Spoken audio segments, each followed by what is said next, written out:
Hyde Park, where the giant screens were, where the service was followed by thousands more than were able to hear it either in the Abbey or in the streets around it.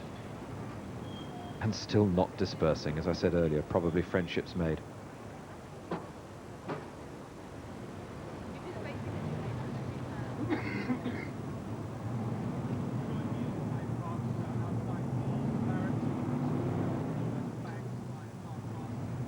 And for the moment, we'll leave the crowds of London in the centre of the city and in the north of the city, and we'll join the Princess later on in her journey as she nears Althorpe House in Northamptonshire.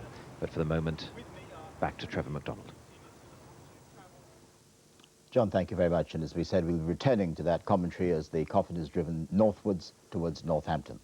The service itself, as you would have seen, was a fitting tribute to a woman who in death brought the country together like no one else. It's already been described as a day of unforgettable images and sounds. The departure of the coffin from Kensington Palace, those haunting cries of grief as the coffin left Kensington Palace, the wreath which said in simple, boyish writing the word mummy, and the poignant sight of the Princes William and Harry walking behind the gun carriage. And then there was that emotional and uncompromising tribute to Diana from her brother during the service. He called her unique, complex, extraordinary, and irreplaceable. We can now hear some comment and reflection on the ceremony. Let's go now to Julia Somerville and her guests at Westminster Abbey. Julia? Well, Trevor, I have with me Lord Steele, who was in the congregation throughout the service. Lord Steele, somebody just said to me that they thought that the people who'd organised the service had managed to pull off the impossible. Did you feel that? I did. I thought it was a most genuinely moving service, and it managed to combine in an extraordinary way the popular and informal with the royal. And I've never been at an occasion like it, and I'll never forget it. It was a most remarkable occasion. I think the, if you like, the most heartfelt, perhaps, moment was Lord Spencer's tribute to his sister, which was both tremendously fond and very, very personal, but he was also reaching out and, if you like, laying some blame. Did you feel that he was accurate in his target? I don't think he overstepped the mark. I thought it was a very, very well-judged tribute, and I think, as the Queen was saying in her broadcast yesterday, there's so many lessons to be learned, perhaps by some sections of the press, perhaps by the royal family themselves. I think we're going to see perhaps a more informal and approachable royal family in the future as a result of Diana's influence. But most important of all, I think, talking to the crowds as I was coming across from the House of Commons to the Abbey earlier, I hope that her life will have left behind some lessons of service and concern for causes that she stood for. Today must have had a special poignancy for you because you were a Privy Councillor, were you not, at the time when Diana was just about to become engaged to the Prince of Wales? That's right. I was one of the Privy Councillors called to the palace to approve the royal marriage. So I'd met her when she was 19 and about to enter into this extraordinarily strained and stressful public life. Sir David Steele, Lord Steele, thank you very much indeed. Back to you now, Trevor. From Julia Somerville, let's go now to Mark Webster in Hyde Park. Mark? Well, here earlier, Trevor, tens of thousands of people, literally as far as the eye could see, were gathered, watching the whole service on two giant screens here. They were Diana's people, if you like, a rainbow Britain, young and old, black and white, from every corner of the country. They all came here and they all shared the experience together. Now, I have with me Claire and Helen. Perhaps I'll turn to Claire first. What did you think of the service, Claire? I thought it was a very moving service. I hate to say I enjoyed it, but I did. It was what I needed. I wanted to be able to come up here and grieve grieve and see the service. You were saying earlier some of what Earl Spencer had to say you thought might be a bit political. Yes, I felt when I was listening to it, it didn't feel like a speech I expected at a funeral, but I agreed with everything he said, and I can't see a better opportunity for him to say it. We all listened, we all agreed with him, and I think our best wishes to the young princes do go out. I hope that Diana's example will continue, yeah. Helen, I'll turn to you now. What would you think from your perspective? Oh, I thought it was very exciting, and they had a reading in there. Mr. Blair read one that was read at my grandfather's funeral, and I thought it was quite upsetting, actually, but I felt sorry for the young princes. Indeed. Okay, thank you. Back to Trevor. Thank you, Mark. The cortege is now on the M1. There you can see the police outriders heading up the M1. We saw it make its way all the way through North London. And now this is actually beginning its journey to Northampton on the M1 motorway.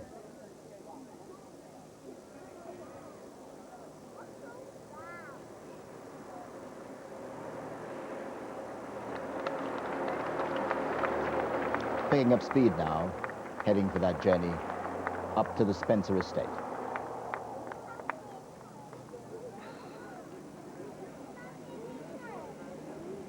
The M1 unusually quiet.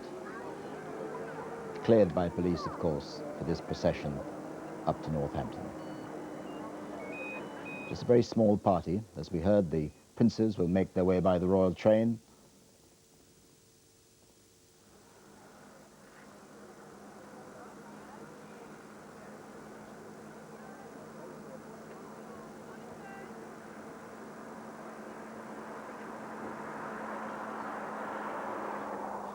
All those flowers which were strewn on the car cleared away now for the journey up north.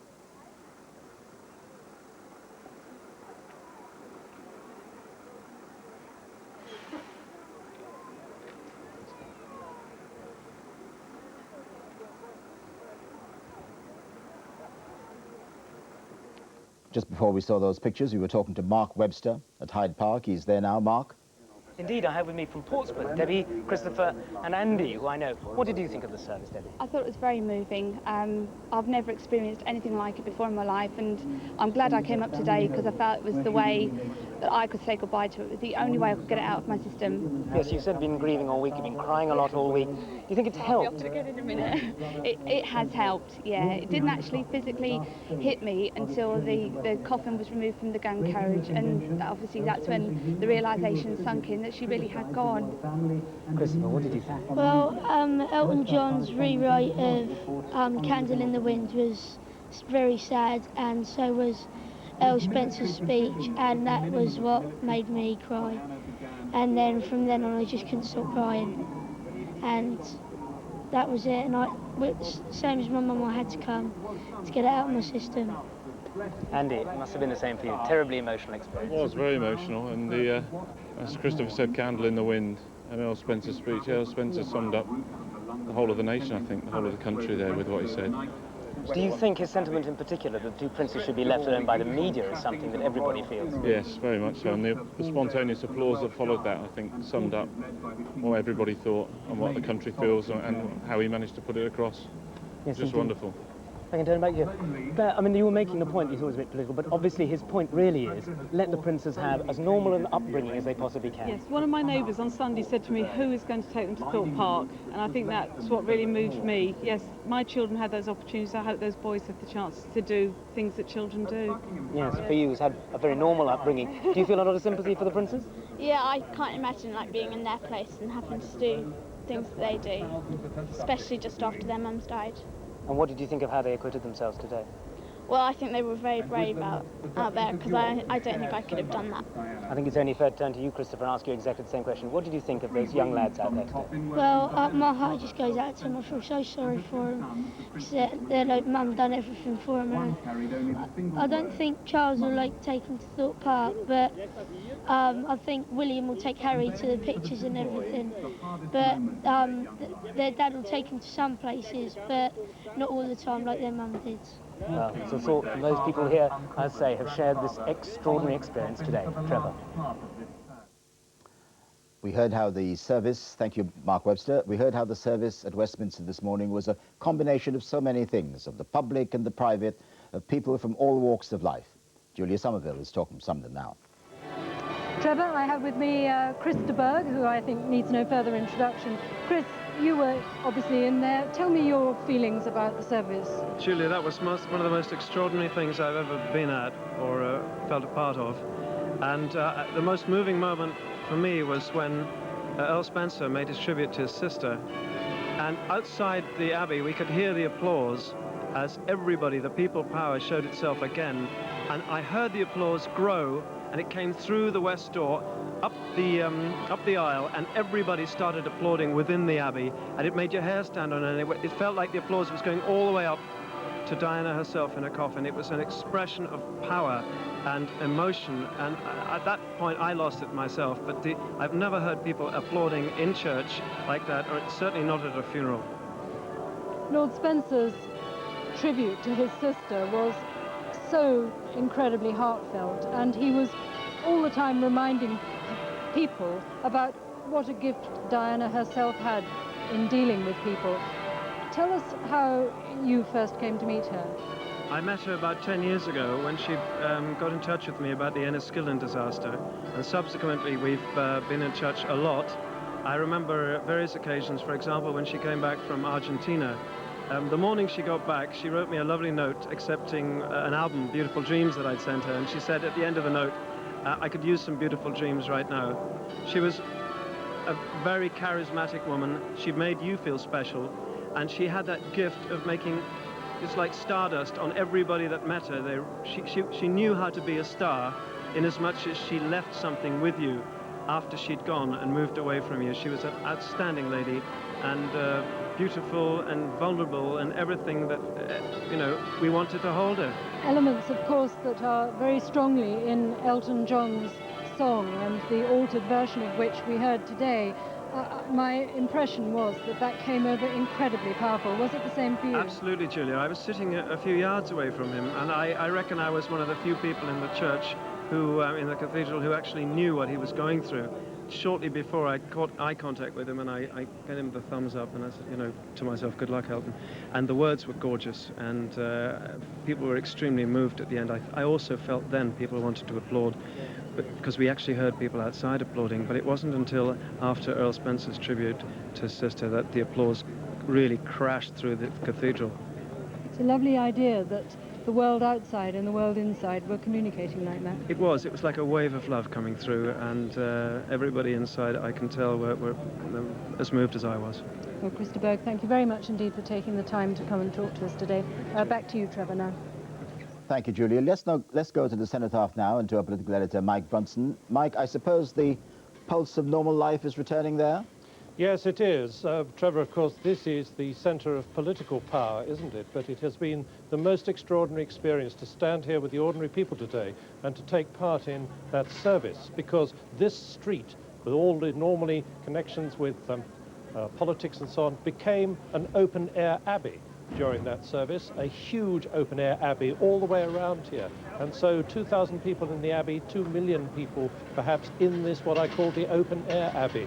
And it was extraordinary the way that it started with immense grief. As the service began, people were openly crying. I saw one young girl crying and then passing a tissue to an elderly security guard, for example. But I can also bear witness to what happened as being described by earlier comments, because people began then, the mood began to change, and it changed at the end of Elton John's song, because it was out here in the street that they applauded for the first time. Polite, reverential applause, if you like, but an acknowledgement of what Elton John's song had done for them, had given them strength. So that was where the applause had begun. But then, as Earl Spencer began to speak, his tribute out here in Whitehall was applauded no less than 4 times. First, when he said, we want to thank God for Diana brightening our lives, even though, he said, God only gave you half a life. But then when he moved on to the part where he was starting to criticize the tabloid press, there was applause at that. First of all, when he said, why is it that they wanted to belittle Diana? Is it because they lack something themselves? It's so baffling. People applauded that. There was even bigger applause, though, when the Earl said that he made his promise to Diana, when he said, we won't allow the boys to suffer the anguish that he had to suffer. That was when the applause, quite spontaneous here, and I'm fascinated to hear that it was also that applause, spontaneous applause, outside the Abbey, which then welled up through the Abbey, so that everybody was applauding at the same time. Michael Brunson, thank you for those observations. Joining me in the studio now, we have Robert Lacey, of course, who has been talking to us earlier this morning, and Canon Stephen Oliver. Can you give me your impression of the service first, Canon Oliver? Yes, this was no thin secular send-off, was it? This was a deeply religious service, and I think it was one that from the very moment that you got those great sentences from the prayer book, I am the resurrection and the life and so on, the bedrock of Christian faith was there. But it also managed to embrace so many other sensibilities. The moment when Elton John finished singing was one of those poignant moments. The reading that the Prime Minister did, I thought, was just wonderful. I mean, the way in which he captured that and gave it such energy and verve, right the way through to the moment that the Dean finally commended Diana to the care and to the love of God. And then somewhere in there was that very carefully crafted tribute by her brother. Carefully crafted because he started by talking to Diana and gradually moved to talking to her sons and then to the wider world. And I thought that that was one of the most moving things, the comprehensive prayers of the Archbishop, and then that moment when the choir came in after that with London Derriere.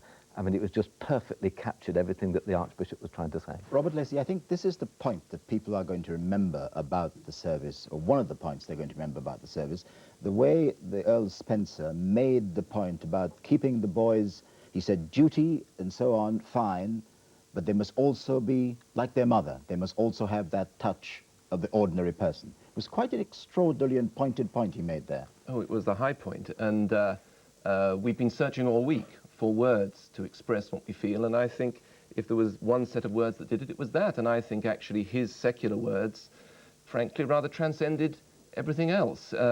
He knows her better than anybody else. He talked about her intuition. He explained her. He told us new things. He coined these phrases like the constituency of the rejected that she represented, and then that comparison of Diana, the goddess of hunting, who herself was in fact hunted all her life.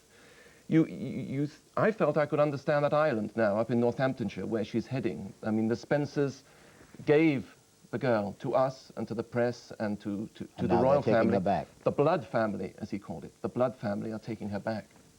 The point about that blood family, Canon, as you were saying, is the gap is opening up, though, again. We thought when the Queen appeared and when the princes went out and talked to young people, something of a closing of ranks had been effected. But now, from what the Earl Spencer said, that gap seems to have opened up again a little bit, didn't it? I think that there were two very interesting things. The moment at which he cracked himself, that you felt that his face was expressing all the agony of the whole nation there, was the moment at which he was handing Diana on into the care and to the love of God. He actually said words very like that. But before that, what he'd done was to put a marker down. He'd actually said that the blood family would take the responsibility that Diana herself had taken for her sons in that particular area of affection and defence and so on. It seemed aimed at the other family there. No, I'm sorry to break in, but I wouldn't agree with that. I mean, he made an allusion to hoping the boys would sing, I think it was, or dance. He's clearly immensely proud of what the Spencers have given now, the royal family. I mean, he was talking as a great old English aristocrat, but I wouldn't interpret it as divisive in that sense. But he was laying the marker down that they would remain with that commitment that Diana had had for her own sons, that would be part of their family responsibility. As the little boy said, maybe he's the one who's going to take them to Thorpe Park now. Robert Lacey, Canon Oliver, thank you very much. Let's go to join my colleague Adrian Britton now on Carriage Road. Adrian? Yes, Trevor, what you can see behind me are the crowds who are leaving Hyde Park, having just watched that service, virtually in tearful silence, all races, creeds and ages. I saw a couple over on the lawn, arms around each other, just crying, particularly when the Elton John song was sung. And I think what everybody feels here, and that is despite the vast numbers who are here, they didn't feel as though they were attending a large-scale, public, solemn occasion. Because of their intense feelings towards the princess, they all felt they were attending a private funeral. Let me just turn to some of them here. So what did you think of the service? It was excellent, very good, especially the Elton John song. It was very heartbreaking, and they were really well. What did you think of the Earl Spencer's tribute? Very good, well put together in such a short time, very good. And the lady to your side, anything in particular which you found particularly moving? Earl Spencer's speech, that was really moving, yes. In what way? I think what he said was exactly how Diana was, and I could understand that, and it moved me. Let me just move to a lady at your back who are holding flowers. Presumably you're on your way to Kensington Palace. Yes, I am. I'm on my way to Kensington Palace with some flowers and some poems that the girls at school wrote yesterday. They felt quite touched and moved by the occasion, and I brought them along today to lead them at the palace gates for Prince William and Harry. And what did you think of the service? I thought it was excellent. In such a short time, so many moving statements and sentiments came across. I think everyone was feeling the same, and I think what Earl Spencer said and what Elton John sang were superb. And the lady to your left? Anything in particular which struck you? Anything particularly moving that you found? Elton John's song. It was Elton John's song. Elton John's song. Let's just move over here. I mean, more flowers still. I can't imagine that there is a single growing flower left in this country, having seen so many flowers this week. Anything in particular which you found moving? The speech. The speech? Yeah. You found it quite powerful? Yeah, and the song also. Thank you very much. Trevor, that really does sum up the expression of the intense feeling here. With that, I'll hand you back to the studio. Thank you very much indeed. As we've been saying, the speech, perhaps by Earl Spencer, the speech would transcend a great deal of what was said and heard at that service this morning. Let's just remind ourselves again what the Earl Spencer said.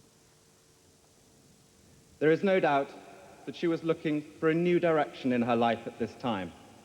She talked endlessly of getting away from England, mainly because of the treatment that she received at the hands of the newspapers.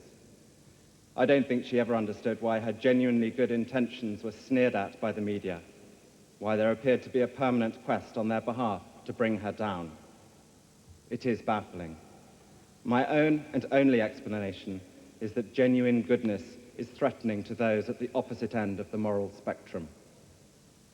It is a point to remember that of all the ironies about Diana, perhaps the greatest was this: a girl given the name of the ancient goddess of hunting was, in the end, the most hunted person of the modern age.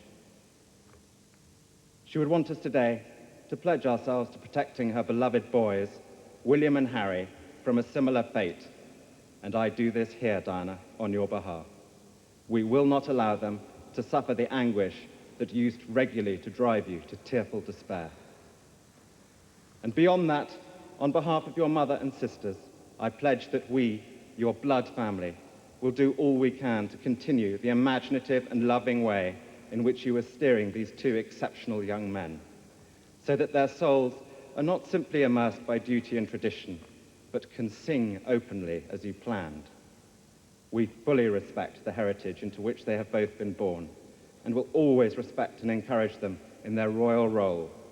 But we, like you, recognize the need for them to experience as many different aspects of life as possible, to arm them spiritually and emotionally for the years ahead.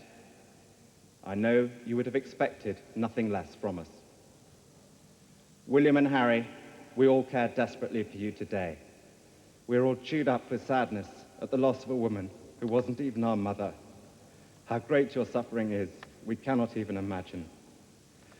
I would like to end by thanking God for the small mercies he's shown us at this dreadful time, for taking Diana at her most beautiful and radiant, and when she had joy in her private life.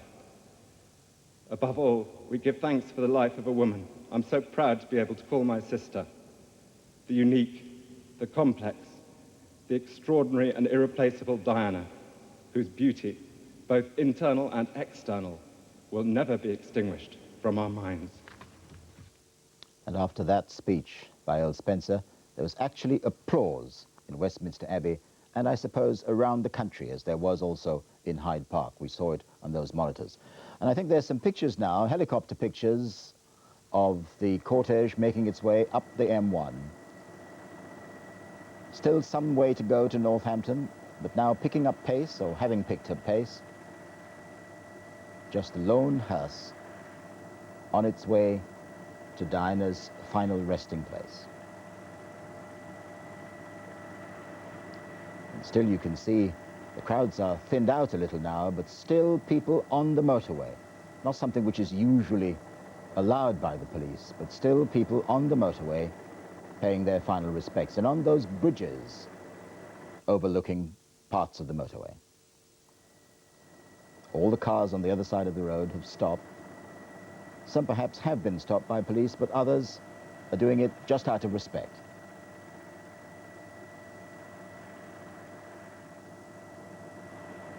People running across the bridges to get a better view.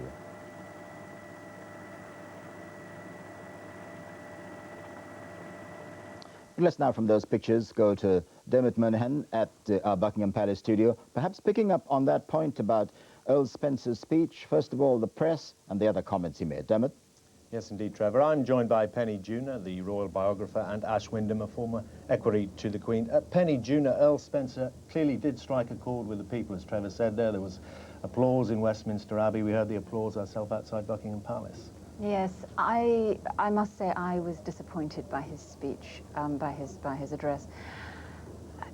The service had been so moving and so filled with love and warmth and shared grief, and suddenly, I mean, he was so angry, and I understand his anger, but it just, for me, it injected a very sour note in what had been a very beautiful service.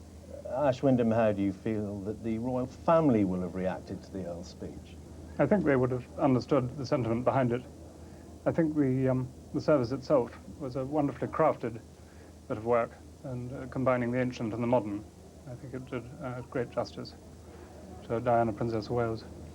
The whole day, the whole occasion really reflected that, didn't it? The formal mixing, very easy with the informal. Did it really show that royal protocol can evolve and adapt and meet the people's needs and requirements?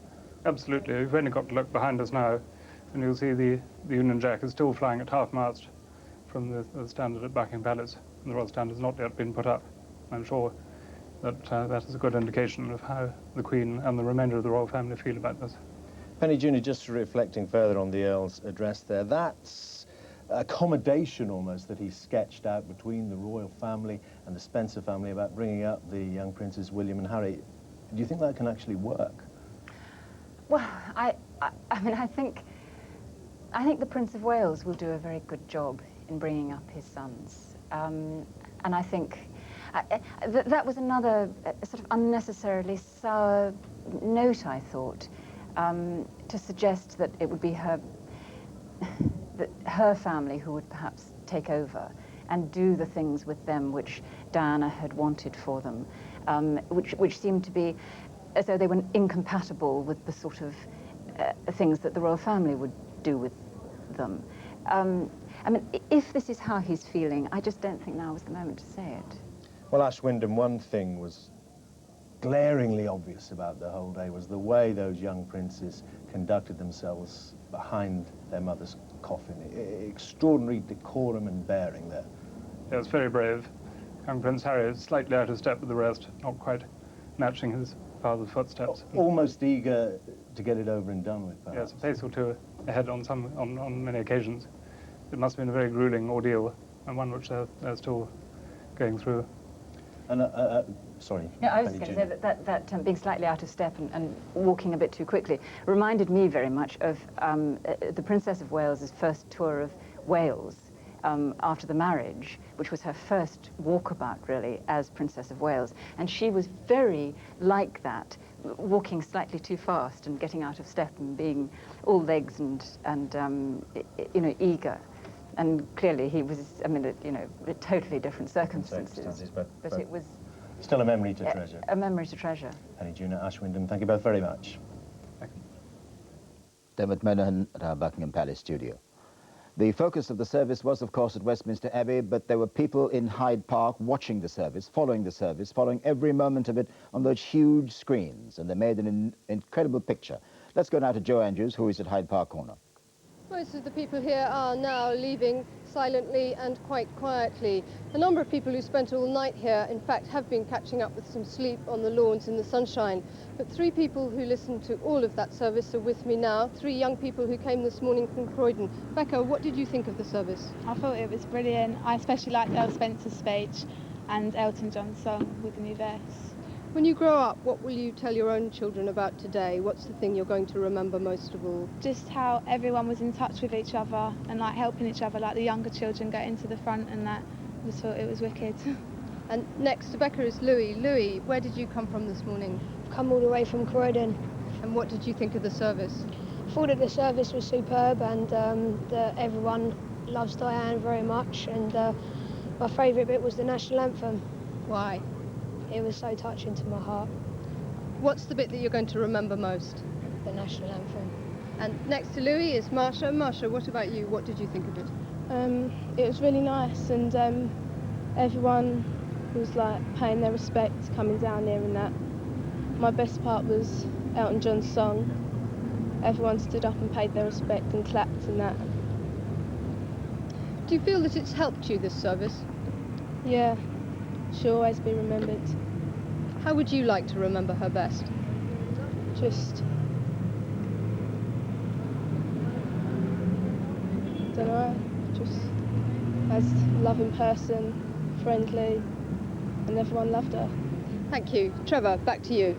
Joe Andrews with some young people talking about this morning's memorable service. And one of the most memorable aspects of it, the one that people talk about for a long time, was that revised version of the old Elton John classic, Candle in the Wind. Let's remind ourselves what it sounded like.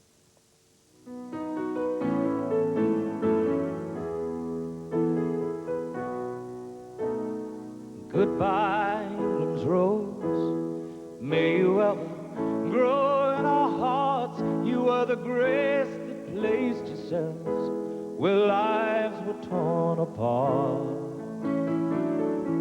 You called out to our country,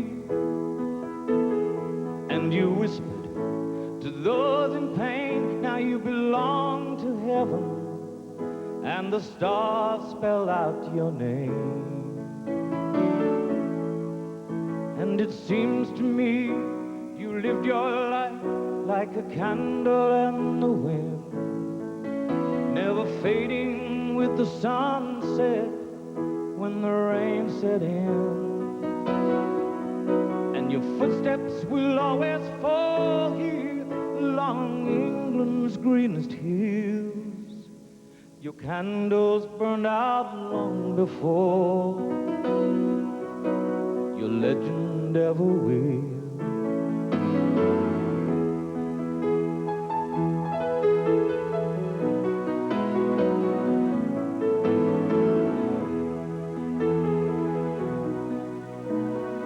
Loneliness we've lost, those empty days without your smile. This torch we'll always carry for our nation's golden child. Even though we try, the truth brings us to tears. All our words cannot express the joy you brought us through the years. And it seems to me you've lived your life like a candle in the wind, never fading with the sunset when the rain set in. Your footsteps will always fall here along England's greenest hills.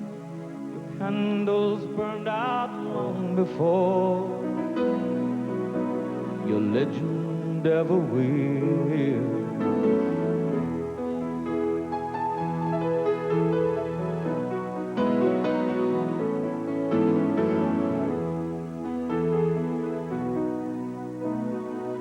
Goodbye, England's rose, may you ever grow in our hearts. You were the grace that placed yourselves where lives were torn apart. Goodbye, English rose, from a country lost without your soul, who missed the wings of your compassion more than you will ever know. And it seems to me you've lived your life like a candle in the wind, never fading with the sunset when the rain set in. And your footsteps will always fall here along England's greenest hills. Your candles burned out long before your legend ever will.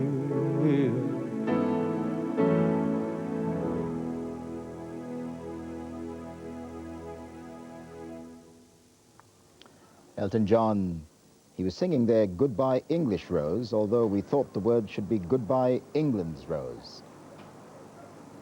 More pictures now from the cortege making its way up the motorway. Seems to have slowed down a bit now.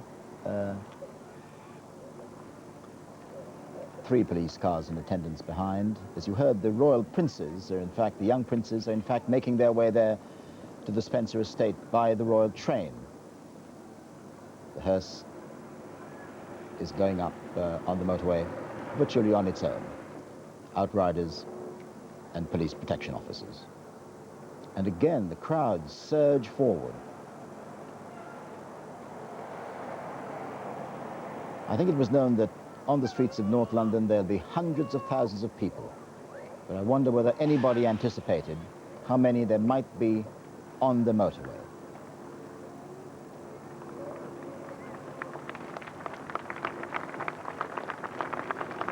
And the applause that we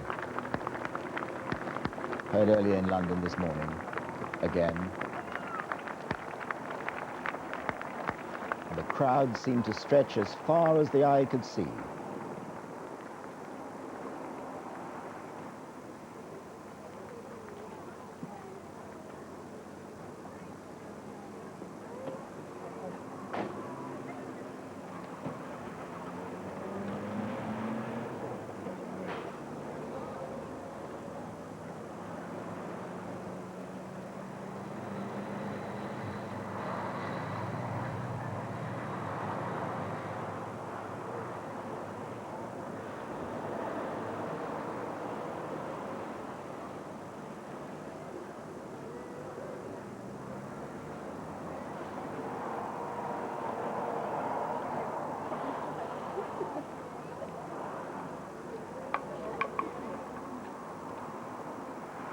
Just about to lose sight of it now, fading away into the distance on its way up to the Spencer estate.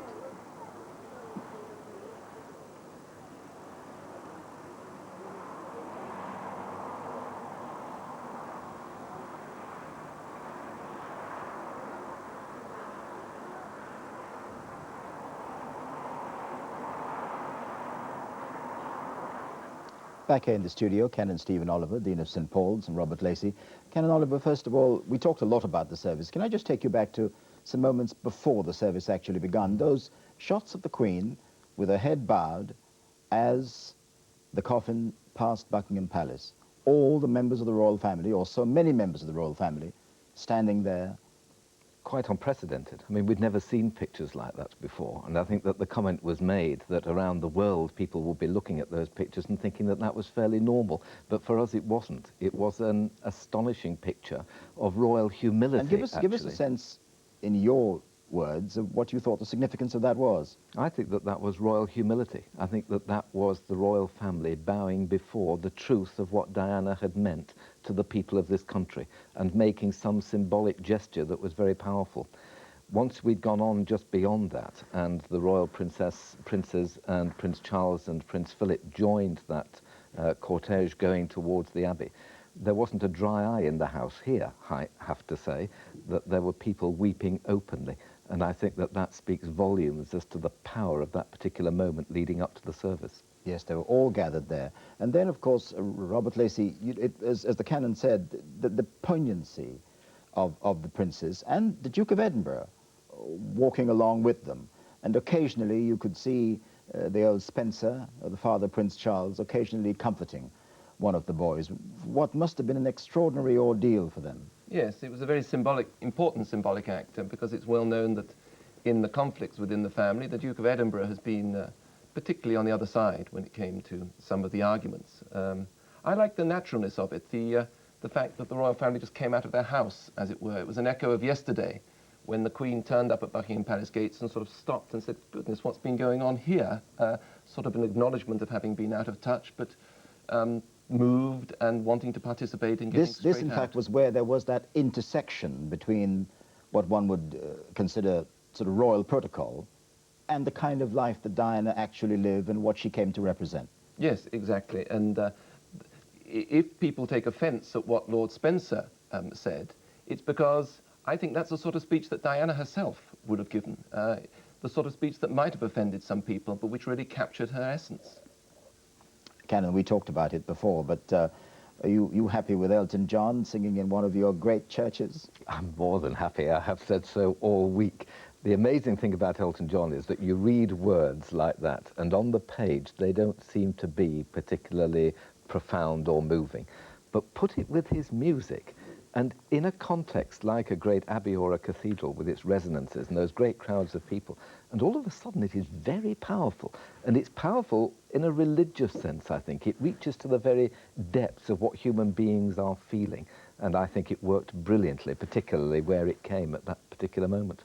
I thought the Archbishop was particularly interesting because he took the care and trouble to mention the other person who died, or one of the other people who died in this crash, Dodi Al-Fayed. Yes, he mentioned both, actually. He mentioned Dodi and the driver. And I think that was a very sensitive thing to do. And there was a point later on in the prayers where he acknowledged all sorts of things that were going on. He wasn't on script, as it were, at that point.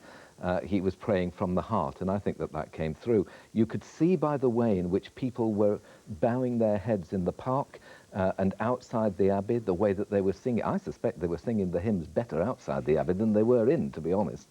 But you could see in which the way in which everybody was together in that service, and it was a very real and deep religious moment for them. Canon, for the moment, thank you very much. Robert Lacey, for the moment, thank you. As the funeral car makes its way north, Tim Ewart is in Northamptonshire at the village of Duston near Althorpe Park. Tim? Yes, Trevor, we've been here since early this morning watching the crowds gather. It was very quiet at the beginning of the day here. Most people stayed indoors to watch the funeral on television. But as you can see now, behind me, a very large crowd indeed is building up. And this crowd all the way down the road to Althorpe Park, where the Princess, very privately, is going to be buried. Carrying the Princess's body will pass down this road, we think in about 1 hour's time. Now, I'm joined here in the crowd by somebody who remembers Princess Diana very well, Betty Andrew, housekeeper and a cook at Althorpe Park for many years. Betty, this must have been a difficult afternoon for you. Well, it has been very emotional. I watched the service this morning and the tears didn't come until the minute's silence, and then they did come. What are your memories of Diana? Well, I knew her from when she was 14, and she was a very quiet, typical teenager. She was a really lovely girl. I mean, she looked after her brother when he came home from school. She did the ordinary things that a teenager did. I mean, she loved dancing, swimming. She used to come into the kitchen and help me cook when I was cook there. And to eat as well, I think. Oh, yes, definitely. They all used to come in. They used to drop the luggage in the front hall, just raise the larder.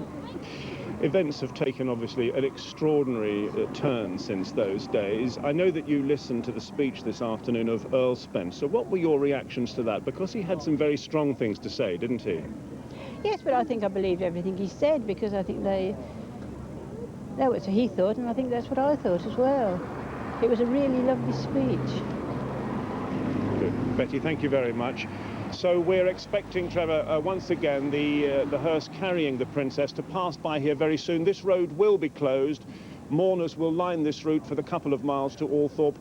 We expect that to happen in about 1 hour's time. Tim Ewart in Northamptonshire. Let's look now at an excerpt from this morning's extraordinary procession.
pictures there from the procession this morning featuring two things. One, the princes walking behind their mother's coffin, and then the charities behind.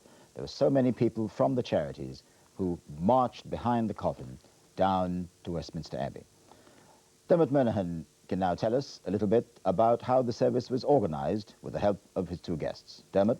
Yes, indeed, Trevor. I'm joined by Colonel Andrew Parsons, an expert in ceremony, and former Deputy Assistant Commissioner of the Metropolitan Police, Jim Sewell, who helped police the royal wedding back in 1981.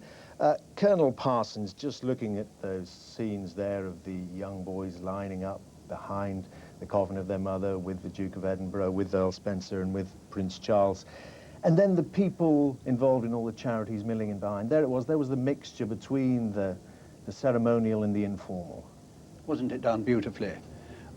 And the planning beforehand was obviously of key importance. And then Colonel Alexander Matheson, the Brigade Major at Headquarters Household Division, was the Chief Marshal, and he had 6 assistants, I think, who steered that informal part of the procession in behind the royal princes to go on down the Mall, and just made sure that that flowed smoothly and kept up to time and so on. And I thought it was done with real tact and skill, very quietly and very effectively, so that the full impact of that quite unique procession came across very well indeed. Just reflecting for a moment on the very formal part of that ceremony, didn't those young soldiers from the 1st Battalion of the Welsh Guards do very well in that heat, in those uniforms, over that distance? I thought they were quite outstanding. We have a professional army that we're rightly very proud of, but they produced a near perfect performance throughout, and you're quite right. They had a long, long march in really very warm weather, and then the most taxing part of the day, taking the coffin up through the Abbey, came with absolutely no respite at all for them. And we saw just from what the weight of the coffin was like, what effort they had to put into it. I think one must also pay tribute to the King's Troop as well. I just noticed at the very beginning of the procession that 1 or 2 of the horses were fidgety, not fractious, but fidgety, and their outstanding horsemanship soon got them to relax, and by the time they came to Buckingham Palace and from then on, they were perfect, as near to perfect as you can be. Deputy Assistant Commissioner Jim Sewell, you of course helped police the royal wedding in 1981. Very different circumstances, of course, today, but are the numbers similar? I think there was probably more than at the royal wedding. I understand from colleagues they're saying about 1.5 million people. That may be extended if you think the people we've seen on the television en route to the M1 and Althorpe. So the number could extend from that. But the police must have had one of the easiest jobs in the world. The rapport with the crowd there. I saw one policeman picking up flowers from someone in the crowd to throw them in front of the hearse. Someone had clearly asked him to do that. Yes, I had the opportunity to speak with some of the officers, and I agree with what they said, that I have never known such an occasion when there has been so much quiet and reverence, and really the police's job was done for them by the impeccable behavior of the crowd, which was expected, of course. But what I also thought was really wonderful was the obvious rapport between the police and the public, and you have amply illustrated one of the things that we saw. We also saw as well, when Elton John was singing, some of the officers were greatly affected and actually sobbing and shedding a tear over that as well. Jim Sewell, Colonel Parsons, thank you very much indeed. Now back to you, Trevor. Dermot, an indication of some of the planning that went in to Diana's funeral. It's been said again and again that the funeral was the people's funeral, not official and certainly not state. ITN's John Draper has been talking to just a few of the millions who, in their own way, took part today. First light at Westminster Abbey, and for the thousands who spent the night there, the long wait was coming to an end. Many had endured considerable discomfort to be there to say their final goodbyes to the princess. But they were glad to be part of a shared experience of people coming together to demonstrate their deep feelings for Diana, Princess of Wales. Just couldn't miss it. I just thought the world of her, and it's a great loss. She's a great loss to us, and there'll never be a replacement. Why is it special to be sharing the day with all these other people? Well, she was special. Right. I just wanted to come pay my respects to Diana. She was such a beautiful woman. She cared about lots of other people, including her own children. But it was only when the cortege made its way through central London, here at Buckingham Palace, taking the People's Princess on her final journey, that the princess's people began fully to take in their loss. I didn't realise that I'd feel as bad as I actually did when it went past. Yeah. I mean, you couldn't help but cry when she came by. Yeah. I mean, it was so simple. The casket, the flowers on the casket, very appropriate for her. This was a royal funeral, but the people's wishes were respected. The Union flag flew for the first time ever at Buckingham Palace. As it was lowered to half-mast, the people showed their appreciation.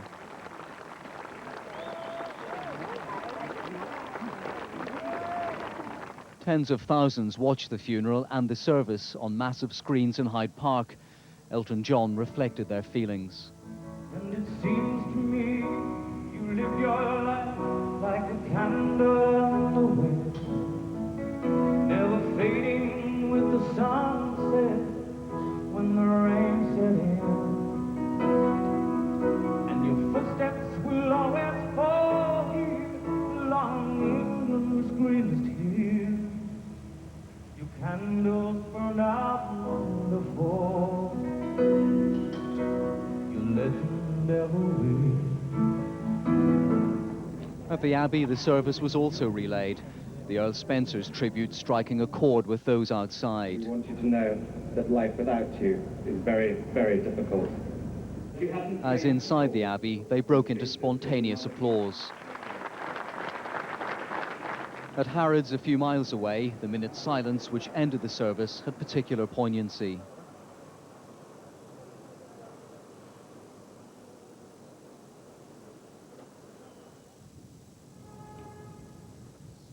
As the mourners left Westminster Abbey, one of the princess's advisors summed up the thoughts of many. If only things had been different, what a queen we would have been. She didn't become queen, but she'll always be the people's princess. John Draper, ITN. One of the charities for which the princess worked so tirelessly was the British Red Cross.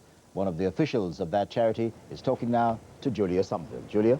Yes, indeed. I have with me Dr. Frank Riding of the British Red Cross. Dr. Riding, you were here as a representative of the charities who played such an important part in today's service. Did the service as a whole live up to your expectations? Oh yes, I think so. I mean, I'm a fairly hard-bitten individual and nothing gets through to me, but this did. It was really very emotional. I think the thing that surprised me actually was the fact that we were all there together. I mean, I was literally a few seats away from the royal family. Tony Blair was facing me, and I always thought we'd be probably put somewhere at the back, but we weren't. We were members of almost one big family, really, and that surprised me and delighted me. I think that was very appropriate. It was appropriate, and it was, I'm sure, in keeping with what are perceived as the princess's wishes, that her charity work in particular should be one of the things that she's remembered for. Now, you were very connected to her campaign against landmines. Did you find that she was as involved and as well informed as other people have found with their charity work? Oh yes, absolutely. I mean, I've worked with Red Cross surgical hospitals for a long time, and I think that what she achieved in a very short time of her support for landmine victims did far more than I could ever have hoped to achieve in 18 years of work, and for that I'm very humbled and in fact very grateful. And I think that even after her death today, I think her influence is actually living on. That's not dead at all. That's going to continue. And I think I'll always be grateful for that. Do you feel, after having been through the service today, a sense of catharsis? Or do you think the general feeling that's left, particularly after Lord Spencer's speech, is one of a rather troubled atmosphere? I thought it was very impressive, and I think everyone else felt that. The ripple of applause, which I gathered started outside the cathedral, we could hear it coming through the nave slowly, and all the people in the actual abbey itself taking part of the service took up this applause, and it's sort of the atmosphere from outside was actually shared inside, which I thought was very strange, but again, very moving. I think the silence was also one of the qualities, particularly at the beginning and the end of the service, and certainly outside here. Although there were thousands and thousands of people, everybody was absolutely rapt with attention, listening to what we could hear on the speakers. Inside the church, it must have been even more impressive. Oh, it was. It was absolutely. The atmosphere was very quiet and very dignified, which I think was something that was deserved by it. And at the same time, this achievement of mixing the modern and the traditional, which I think was one of the aims of the people who organised it, I think that came off incredibly well. I certainly felt it, and certainly the Red Cross people I was with felt that as well. And of course, it was a perfect summary of a princess such as Diana, wasn't it? Absolutely. It was, and very eerie things took place, like when the two sisters were doing the readings, and I felt a lot of people felt this as well. They looked in a way a bit like Diana, and their voices sounded a little bit Diana. That was very strange and a little bit disturbing in a way, and yet moving, because you could almost feel that it was Princess Diana herself who was actually saying these words. And that was another effect which I felt very moving. The whole thing, I thought, was done very well, and it was just what was needed at this time. Dr. Frank Riding, thank you very much indeed for that. Back to you now, Trevor. Thanks, Julia. You're watching a specially extended coverage of the funeral of Diana, Princess of Wales. As you know, we're waiting for the hearse carrying the princess's body to arrive at Althorpe Park for the private family burial. We think that should happen about 3 o'clock or at about 3:15. And then later this afternoon, we'll rebroadcast this morning's procession and the service at Westminster Abbey. We'll show you that at around 3:30 for anyone who's just coming in. In the meantime, my guest, Hugo Vickers, rejoins us. Robert Lacey's here. Hugo Vickers, was there any discussion at all about that very moving, silent journey of the coffin from Kensington Palace down to the Abbey? People threw flowers, but at the beginning, there was a marvellous, solemn silence about it. Yes, I think that's one of the many spontaneous things that's happened in the course of the last week. And I think that they were obviously very anxious that it shouldn't be in any sense a really a military procession with the normal bands and sort of drums and things like that. So I think that already in a way inspired a certain silence. I mean, again, of course, we did notice a little sort of bit of, in a sense, some wailing almost at the beginning, and I thought that might take over. But I think in a way this kind of very silent this solemn clapping, which is evidently a French thing, was also rather moving. I think that worked very well. You said that, of course, I mean, it was silent and it was solemn, and that was probably very much Diana, Princess of Wales. But then the contrast came with the fact that the cortege went through these rather pompous arcades and redolent of history and power and privilege and sort of institutionalized. That's right. He went past the Albert Memorial and the Wellington's Memorial and his house. And she was going into history, wasn't she? And we're all part of history. And her own particular characteristics will be lent to that. The thing I particularly liked was the way in which the coffin, as it went through the doors of the Abbey, the clock struck 11. And I'd wondered, why are we starting at 8 minutes past 9? Precision. Marvellous British precision, which is just what the Queen had asked for the night before. She would have been very pleased about the number of people from the variety of various interests who turned up there. It was a panorama of her life in one respect. It certainly was, and you know, all through this week we've been amazed, I think, by the amount of flowers, but were we not also astonished when we first saw Hyde Park? We've talked about a carpet of flowers. I mean, the whole of Hyde Park was covered. I mean, that was just completely astounding. Everybody wanted to be there together to watch those screens, those that couldn't see the procession, and to take part of it. It's got a tremendous spirit of unity, really. Because, well, just one other thing. I just wanted to say the memory of those boys walking with their father. I thought that was a few good points for the stiff upper lip and British stoicism that's been rather rubbished, perhaps, in the past week. But I think it's what actually everybody expected, and everybody feels the better for having seen. Robert Lacey, Hugh Vickers, for the moment, thank you very much. We've been talking about individual moments about what we saw this morning, but for a brief roundup of the highlights of the morning, here's Hugh Pym. All night they'd waited, and as the coffin at last left Kensington Palace, the grief of some in the crowd was plain.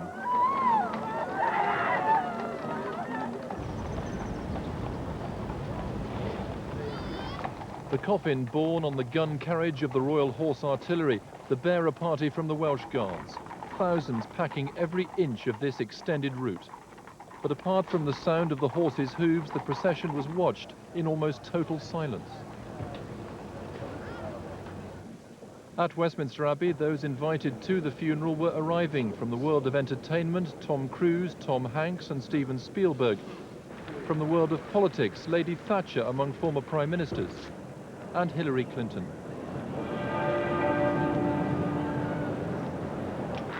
And then Mohammed Al Fayed, grieving both for Diana and his eldest son. As the cortege neared Buckingham Palace, the Queen, Princess Margaret and other members of the royal family waited and watched. And then the most poignant of moments, the two young princes would be joining the procession for its final stage.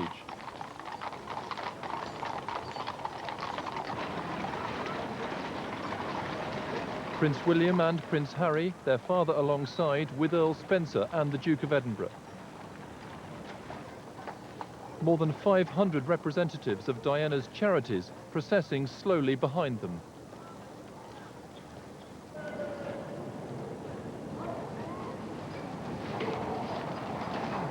And as they moved through from Horse Guards Parade to Whitehall, there was a touch of reassurance for Prince Harry from his uncle.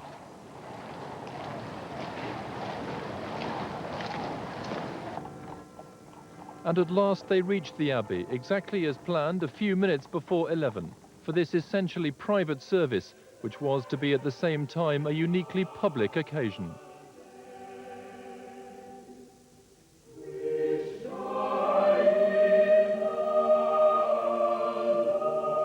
No fanfares, no trumpets and drums, but a mix of traditional and popular, chosen to reflect the character and spirit of Diana.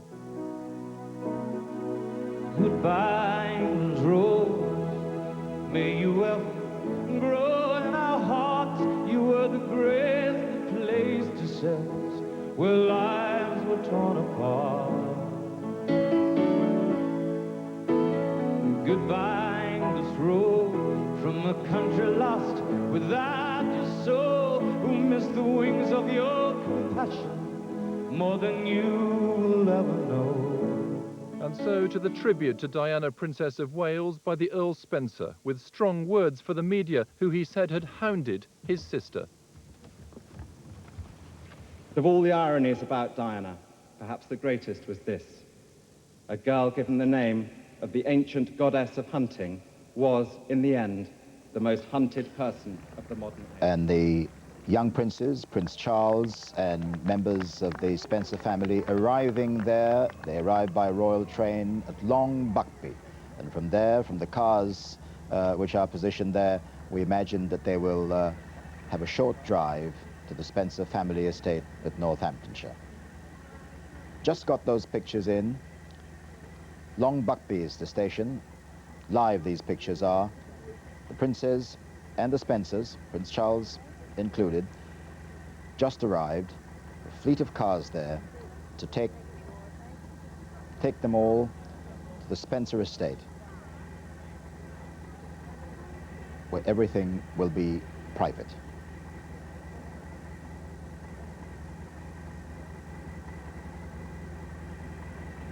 It's a very short journey from London. Of course, while they are there, the hearse is still making its way, so there'll be some time before the hearse arrives at the Spencer estate. But no doubt the princes, Prince Charles, members of the Spencer family, will be getting into those cars very shortly and moving off and heading up for the estate. Not very short, not very long a journey from there.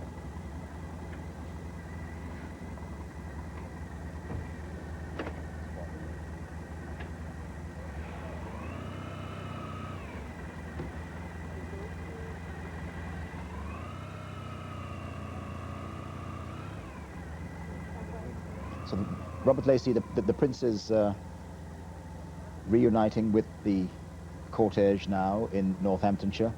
Yes. This is going to be the final private aspect of today's very public event. Yes, yes, going home, reclaimed, once again returning to Lord Spencer's speech. Everybody seems to be dwelling on the contentious things he said, but it was really very, I thought, a human speech, talking He'd about be very satisfied with his performance today. Yes, and I felt satisfied listening to it. I felt finally everything had been said. The anger had been expressed, but the family feelings had been expressed as well. The human emotions had been worked through. Hugo Vickers, your views? Yes, I mean, there's absolutely no question about it that Lord Spencer was speaking the truth. There are people, as you can see, people applauding again. It seems to become rather the custom from this morning. My colleague John Suchet said earlier that it's a French custom, but there they were doing it too in Northamptonshire. Yes, they've picked that up, and it must be very emotional for the people of Northamptonshire as they reclaim their princess. Are the Spencers very close to people there? Well, they've been there for a very long time, and they've taken a big part in Northamptonshire life, and particularly we're off those pictures now, and we interrupted the speech by the Earl Spencer, to bring you those pictures, which we're just getting in. Let's return now to what he actually said this morning. Of all the ironies about Diana, perhaps the greatest was this. A girl given the name of the ancient goddess of hunting was, in the end, the most hunted person of the modern age. She would want us today to pledge ourselves to protecting her beloved boys, William and Harry, from a similar fate. And I do this here, Diana, on your behalf. Above all, we give thanks for the life of a woman I'm so proud to be able to call my sister. The unique, the complex, the extraordinary and irreplaceable Diana, whose beauty, both internal and external, will never be extinguished from our minds. In another extraordinary break with tradition, applause slowly swelled around Westminster Abbey.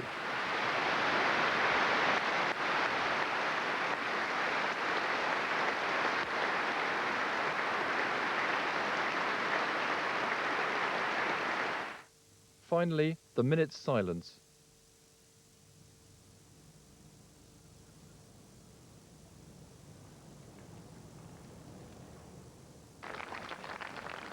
The hearse then left the Abbey to begin its journey to Northamptonshire. Applause among the thousands lining the Mall. Many throwing flowers as their final tribute to Diana. Cue Pym, ITN.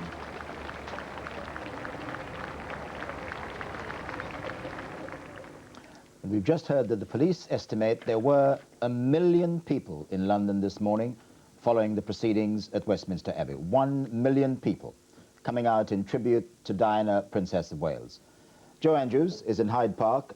Joe, give us a sense of what was going on there this morning as the service was being conducted at Westminster.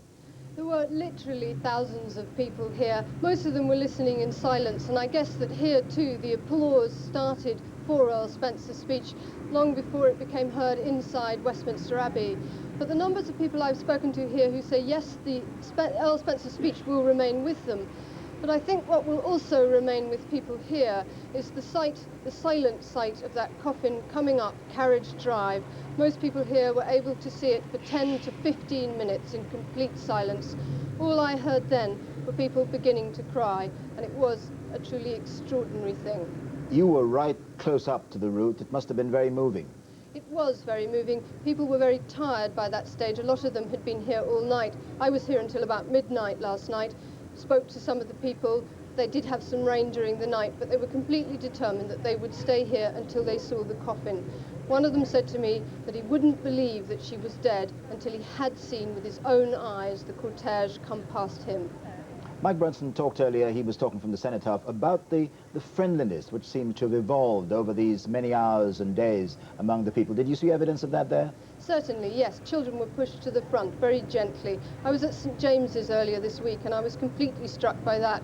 Marlborough Road became impassable at times, and yet no one complained, no one tried to push through other people. They made way for the younger, they made way for the older. Nobody said anything grumpy to each other. They were just extraordinarily gentle, and there was a great dignity in that, as there was here today. And of course the other thing we mentioned, and we've kept mentioning throughout the days now, ever since the tragedy of Diana's death, no need for any kind of crowd control. All these people who were signing books of condolences, all these people queuing for hours outside the royal palaces to place their floral tributes, no need for control. The policemen were there, the policewomen were there, but just standing back, helping the crowd to express what they wanted to.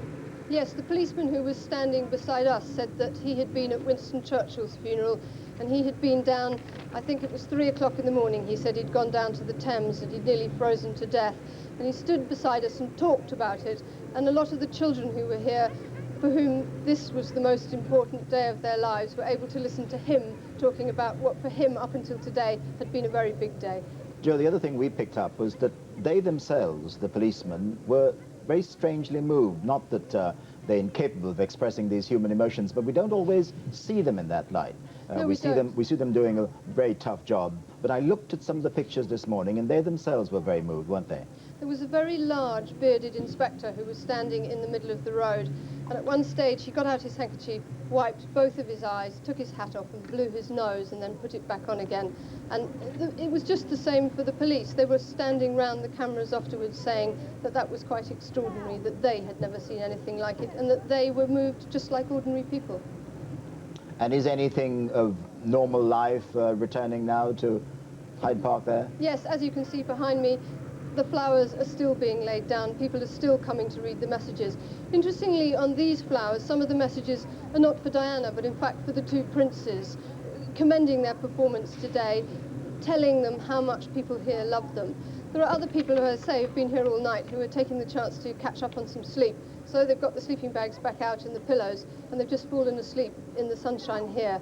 They've seen what they came to see. Perhaps now they'll begin to believe it. Joe, thank you very much.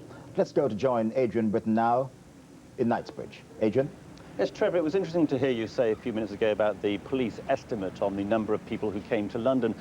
Because though people have come from all over the country, there are many people who came here today from overseas. Some indeed perhaps were tourists who came last week and then suddenly found themselves caught up in the tragic events of the week. With me is a gentleman from Canada. I mean, from an overseas perspective, what did you think of the service? I thought it was very touching, and it was special to be in Hyde Park to participate in it.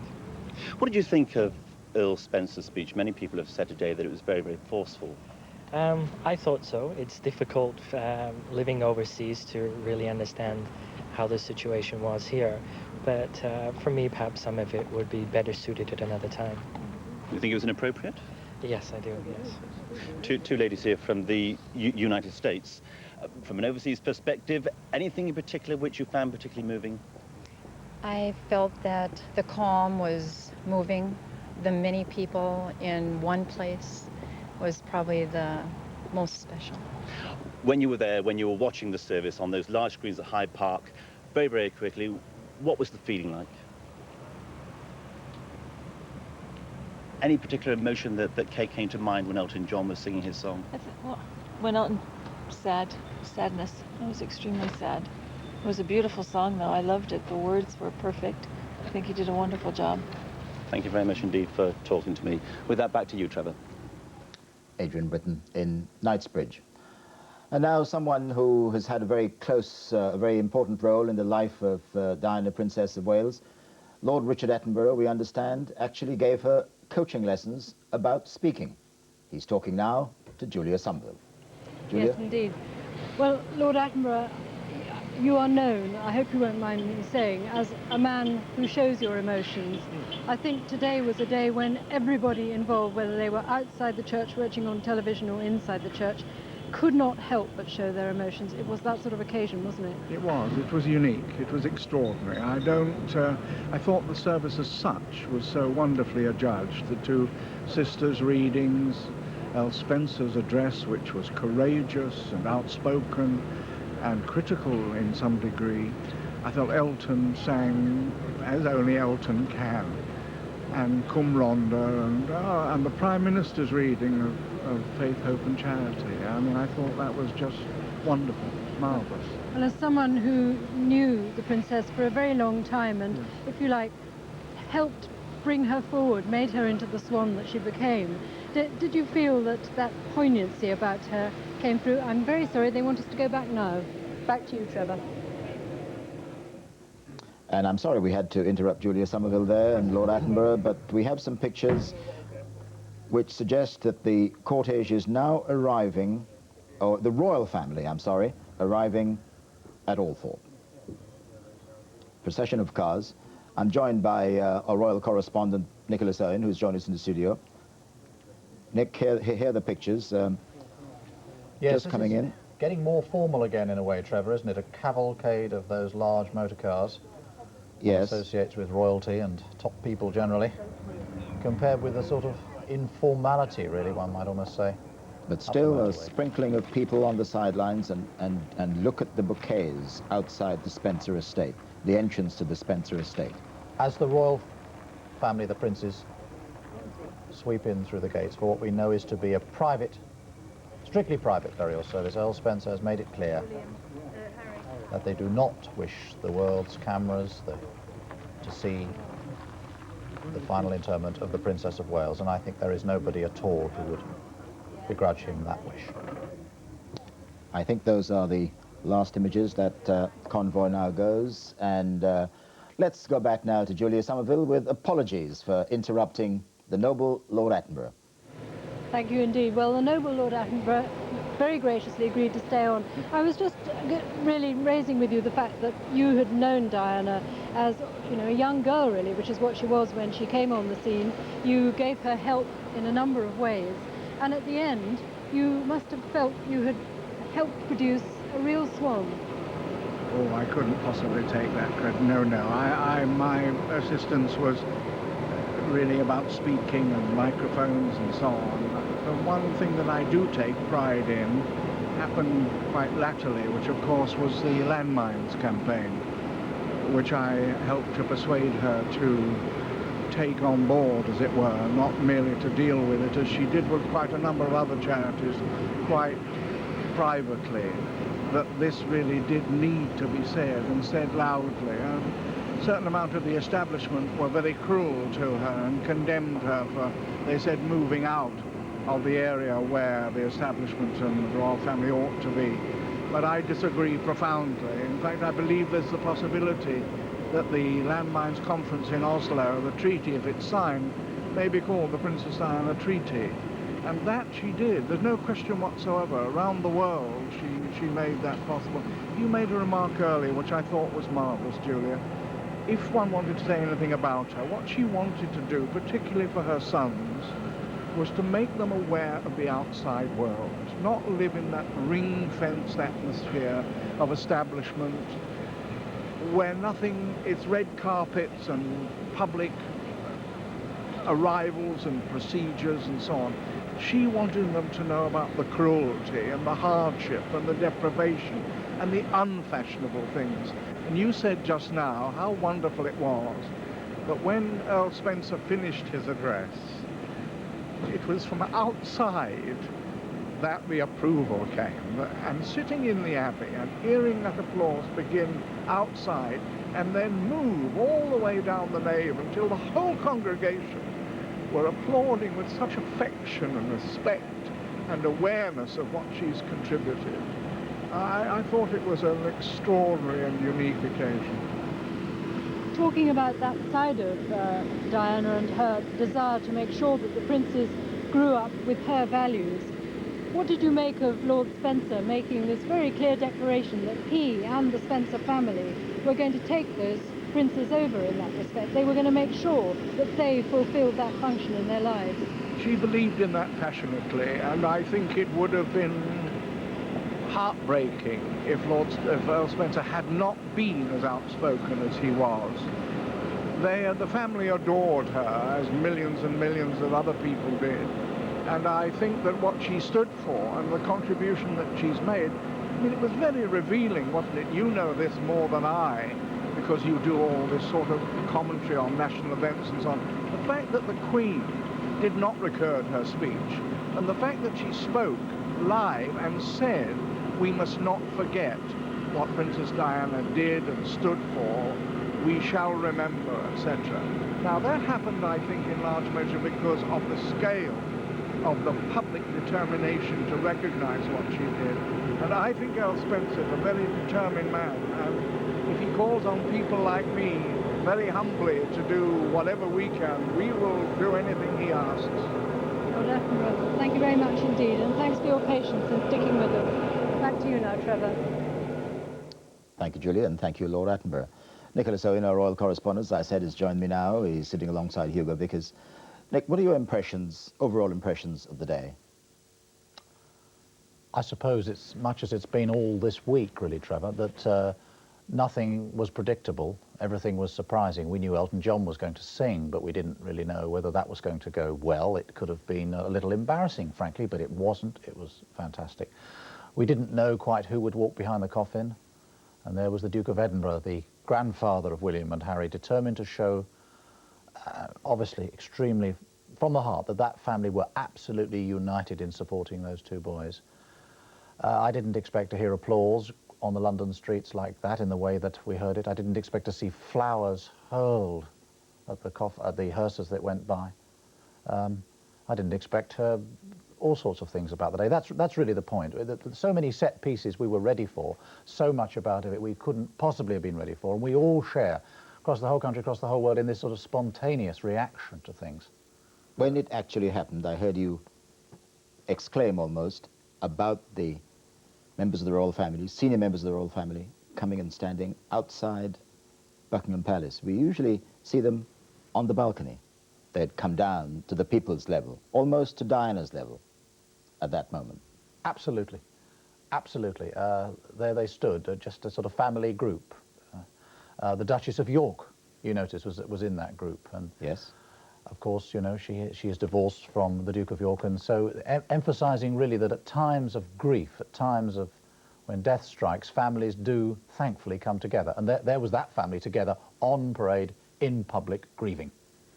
Now, Hugo, we understood that most of them spent the night last night at Buckingham Palace, which reinforces the point that Nicholas Owen is making, that at times of national crisis, this family has the capacity to bind together perhaps as no one else. Yes, it does. I think that the criticism of the family earlier in the week was very unkind, because I'm sure that the point's been made now that what the Queen was trying to do was to give strength to her two grandchildren so that they could face today's ordeal, and it would seem, would it not, that that was entirely successful, that they had the strength in those few tranquil days all together quietly at Balmoral to come down and to perform so splendidly in public as they did. You say unjustified, but do you think some of all the scenes we saw today, including the one I just mentioned about the family coming down, would have happened had there not been some element of disquiet? Do you think that would have occurred? No, I don't think it would have occurred. I think you're quite right. I think the element of disquiet did this, but I think also that the Palace and the Queen have responded tremendously quickly all throughout the week. If you wind the clock back to last weekend, it's very hard to put things into perspective now. Sure. The Princess was so much a member of the Spencer family. I mean, we almost forget that they were divorced. The royal family would have been very, very sensitive to the idea that they would not wish in any way to exploit this or to move too fast, too forward in a situation which had other family elements in it. And I think they waited, and I think the disquiet was expressed quite fiercely, but then it was responded to, and I hope that at the end of the day the response was seen to be, you know, we said we want the Queen to come, and the Queen came, and I hope that it will be seen that. And she did some more spontaneous things, incidentally, today. Do you notice perhaps that she stepped forward in the Abbey and placed a wreath in front of the coffin herself? She didn't do that for Lord Mountbatten. No, in those days, right. The formalities were observed. That's right. Well, perhaps this breaking of protocol, this breaking of the formal way of doing things might be a lasting influence. Well, it might, just perhaps. It might be a lasting influence, but I think I'd go back to what was said again. This is a unique funeral for a unique person. Hugo Vickers, Nicholas Owen, for the time being, thank you very much. Of course, hundreds of thousands of people have travelled to London today from around the country. But in cities, towns and villages throughout Britain, people held their own services to mark the Princess's funeral. And of course, people across the land stopped whatever they were doing when the service ended to observe the 1-minute silence. ITN's Robert Hall looks now at how a nation remembered.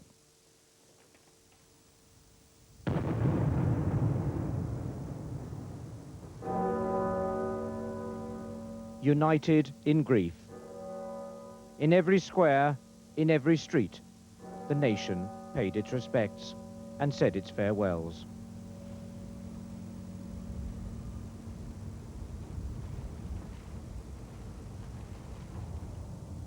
Shops and businesses shuttered.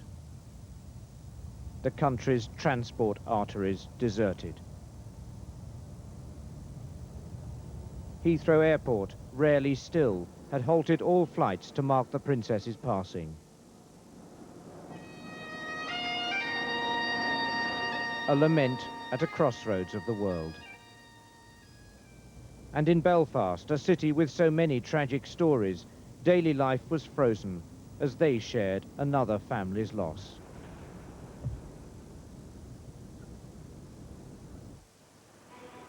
On the platforms at Sheffield, journeys set aside, thoughts far away.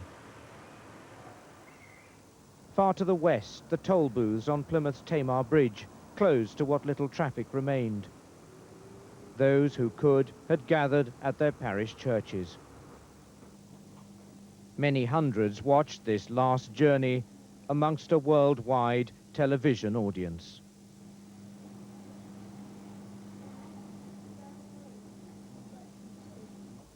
This was perhaps the simplest tribute of all. For a few brief moments, distance didn't matter. The whole country stood there with the mourners at Westminster. They stopped, they bowed their heads, they remembered.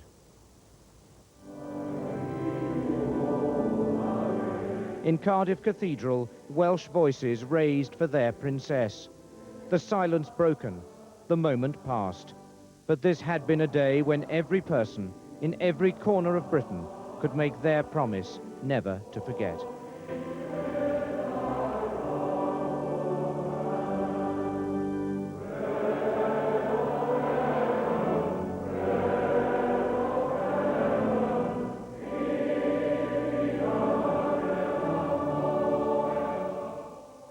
And I'm told now we have some helicopter shots of the hearse making its way to the Spencer estate. My colleague John Suchet is looking at them. Well, those in a moment, but first these shots from London, from our helicopter over Kensington Palace in Hyde Park. The sea of white in the middle, it looks like a lake, doesn't it? It's actually all the bouquets that have been laid along the gates that form the entrance to Kensington Palace. They make the form of a cross down the broad avenue and across the top. And there are hundreds of thousands of bouquets there, all with personal messages. One wonders what will happen to them. One hopes that the messages will perhaps be scooped up and given to Princes William and Harry to keep forever. The crowd's still there in huge numbers, looking at the flowers, no doubt adding to them. And this was the princess's London home, as we know. It's where her coffin lay overnight, and from where it began its journey this morning to Westminster Abbey.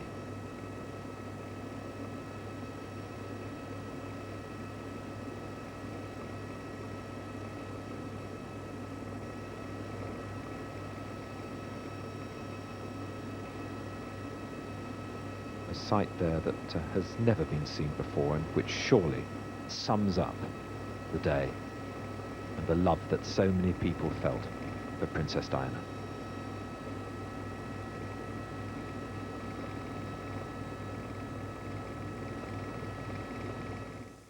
John Suchet. Michael Brunson now joins me at Horse Guards Arch in Whitehall.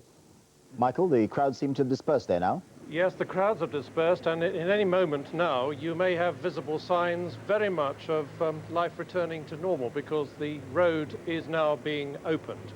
And another sense, in a way, of life going on. We have the mounted guard on guard there. They have been on guard all the time, but we haven't been able to see them because of the crowds. And so very much life continues. It was a very, very emotional morning here as we all stood and took part in the service, those of us in the open air joining in with those in the Abbey. I can tell you my eyes were pretty moist during all that.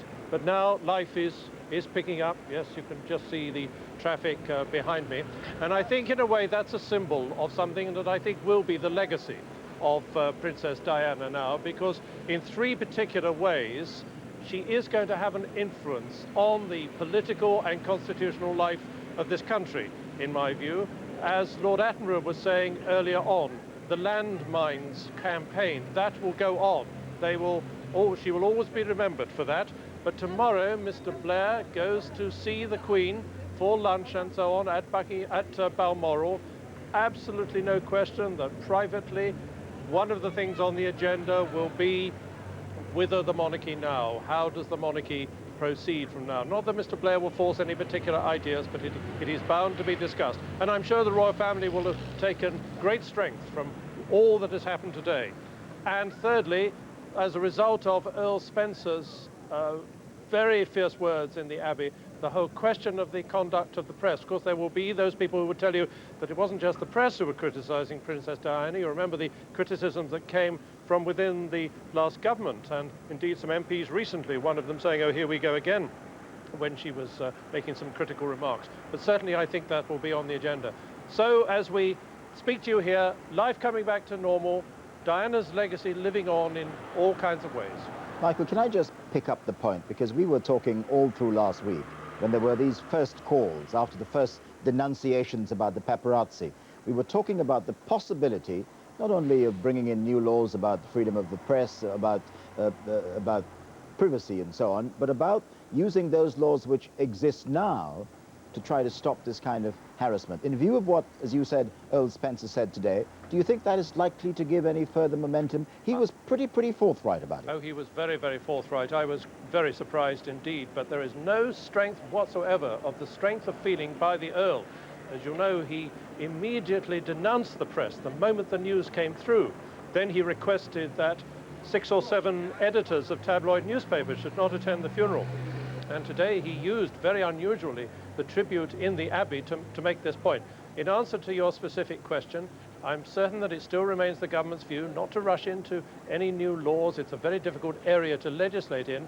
But yes, it is still my view that when this is looked at by the government, they will look at the existing laws that have come in, for example, defining harassment in the case of stalking, and they will look to see whether there are things that should be done to protect public figures. And you can be absolutely certain of the government's determination, as well as the palace's determination, to protect those young princes. They will be protected, that is quite certain. But I don't think at this stage anyone would want to do anything at all which would harm them, because now, I suspect, is the time when the real grieving for those boys begins. They've got through, I thought, absolutely magnificently what they had to do today, but it'll now sink in, won't it?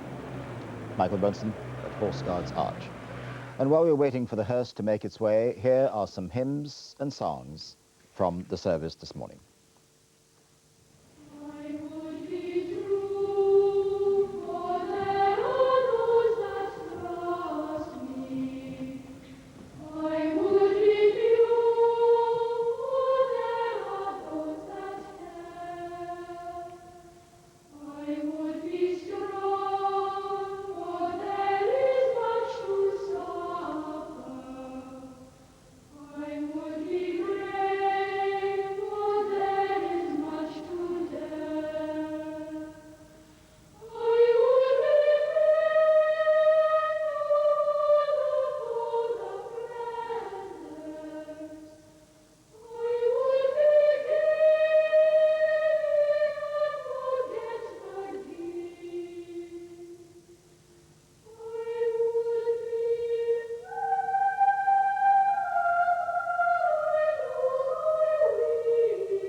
Where lives were torn apart. Goodbye, this road from a country lost without your soul, who missed the wings of your compassion more than you will ever know. And it seems to me you've lived your life like a candle in the wind, never fading with the sunset when the rain set in. And your footsteps will always fall here along England's greenest hills. Your candles burned out long before your legend ever will.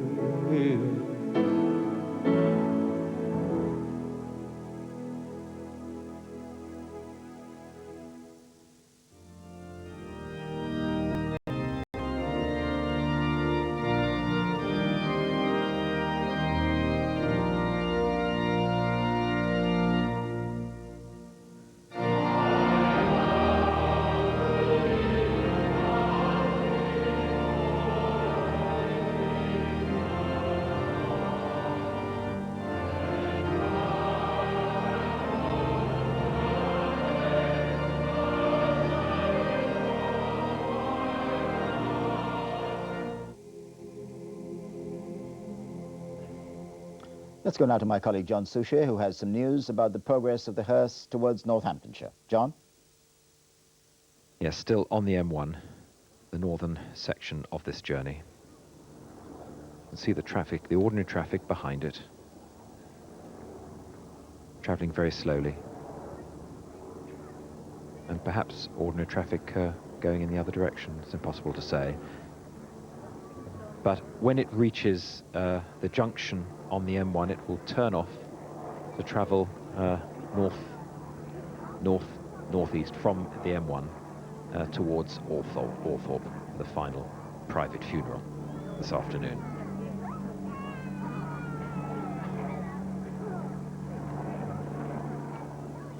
Again, unprecedented scenes. Look, people standing by the side of a motorway and no police trying to clear them. There's no danger, they just want to watch the princess pass.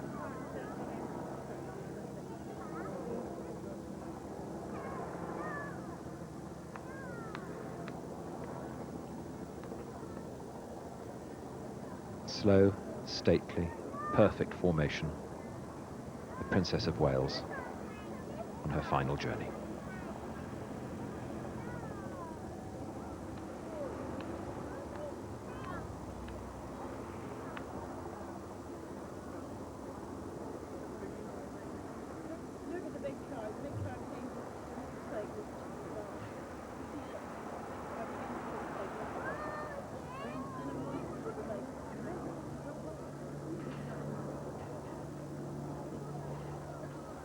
Moment for me to tell you that around the world 2.5 billion people have been watching today's funeral, and radio and television programs the world over, as the crowd surges to the other side of the bridge, have broadcast the princess's funeral in around 50 languages.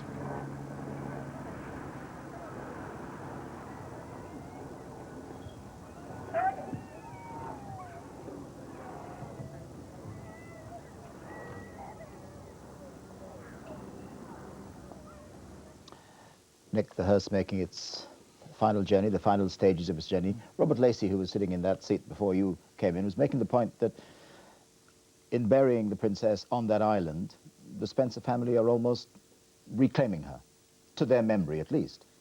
Yes, I suppose there's a bit of reclaiming going on both families, really, isn't there? I mean, divorce is always a wretched business for everybody involved, but here is a time for sort of healing wounds. The royal family bringing her back, if you like, that was made very clear by the Queen's broadcast last night, I think, when the hurt that she had said through her spokesman that she'd felt at the way people doubted her grief, she paraded that publicly on air for all of us. And I think I agree with that a bit, though, that the Spencers too have had their say in the end. The end of the story is to be burial in that lovely, lovely place that we've heard about, that lake in the middle, that island in the middle of an ornamental lake. I think that's right as well. So in the end, all these sort of wretched divisions within the family and families and wrangles over all sorts of things, all sorted out eventually in death. But Hugo Vickers made the point earlier that, of course, the Queen today was outstanding in her perception of precisely what needed to be done. I thought the gesture of laying a wreath in the Abbey itself was, as Hugo said earlier, quite unprecedented and really very, very significant. It's almost as if an official in the royal household has been told, go and have a look at all the protocol and let's see what we can junk. Because frankly, practically everything was. They just sort of ticked them, oh, we don't need to do that. Why do we do that? No, we don't need to do that. And why can't Her Majesty do this? Lay a wreath. Oh, she doesn't do that. She didn't do it at Earl Mountbatten's funeral, as you were saying earlier. Let's do it this time. That was the mood. It was the sort of thing the Princess of Wales was brilliant at doing. The unexpected and the thing that no one thought was possible. She did it. Now we see on this day the Queen and everybody doing it. Nick Owen, for the time being, thank you very much. While we're waiting for the hearse to arrive at Althorpe, let's find out a little more about Diana's final resting place. Her brother Lord Spencer said this week it won't be beside her beloved father in the family burial plot in the village churchyard, as we were just saying. Instead, she'll be laid to rest in a tree-covered island in a lake in the grounds of Althorpe Park, as ITN's Richard Lindley now reports.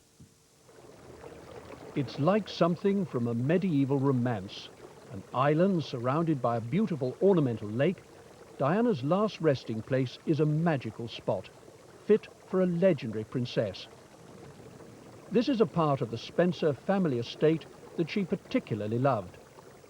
Some of the trees around it have been planted by Diana herself, as well as by her two sons, William and Harry. Inside the walls surrounding Althorpe House, they will be able to visit their mother's grave in privacy. All this week, the Spencer family flag has flown at half-mast in mourning for Diana. It's time for the harvest now in this classic English countryside where the Spencers have lived for nearly 500 years, next to the village of Great Brington. 20 generations of Diana's ancestors lie buried in the parish church of St Mary, but no family vault can contain such a dazzling figure as Diana. She went away from this small English village to shine like a star in the greater world beyond.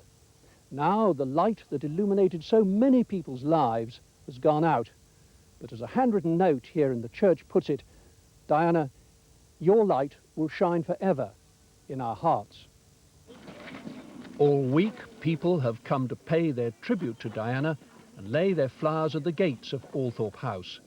Now those flowers have been carefully rearranged to leave the entrance clear for Diana to come home. It seems inevitable that Althorpe House will now become a centre of pilgrimage for people from all round the world who feel that Diana has somehow touched their lives and helped them. The Earl Spencer, Diana's brother, has promised that for a number of weeks every year he will open the park to visitors who want to see where she is buried. And soon now, Diana will be here. Soon, the princess who led such a hectic, brief and brilliant life will be resting peacefully in this lovely place. It is a unique setting, entirely fit for a princess unlike any other we have known. Richard Lindley, ITN. Throughout the day here in the studio and with our correspondents around the country and around the capital, we've been talking about various aspects of what happened this morning. But of course, the focal point of the day was that service at Westminster Abbey and the celebration of Diana's life. Let's remind ourselves of some of the very moving readings at that service this morning. If I should die and leave you here a while, be not like others, sore undone, who keep long vigils by the silent dust and weep. For my sake, turn again to life and smile, nerving thy heart and trembling hand to do something to comfort other hearts than thine. Complete these dear unfinished tasks of mine, and I, perchance, may therein comfort you. Time is too slow for those who wait, too swift for those who fear, too long for those who grieve, too short for those who rejoice. But for those who love, time is eternity. When I was a child, I spake as a child, I understood as a child, I thought as a child. But when I became a man, I put away childish things. For now, we see through a glass darkly, but then face to face. Now I know in part, but then shall I know even as also I am known.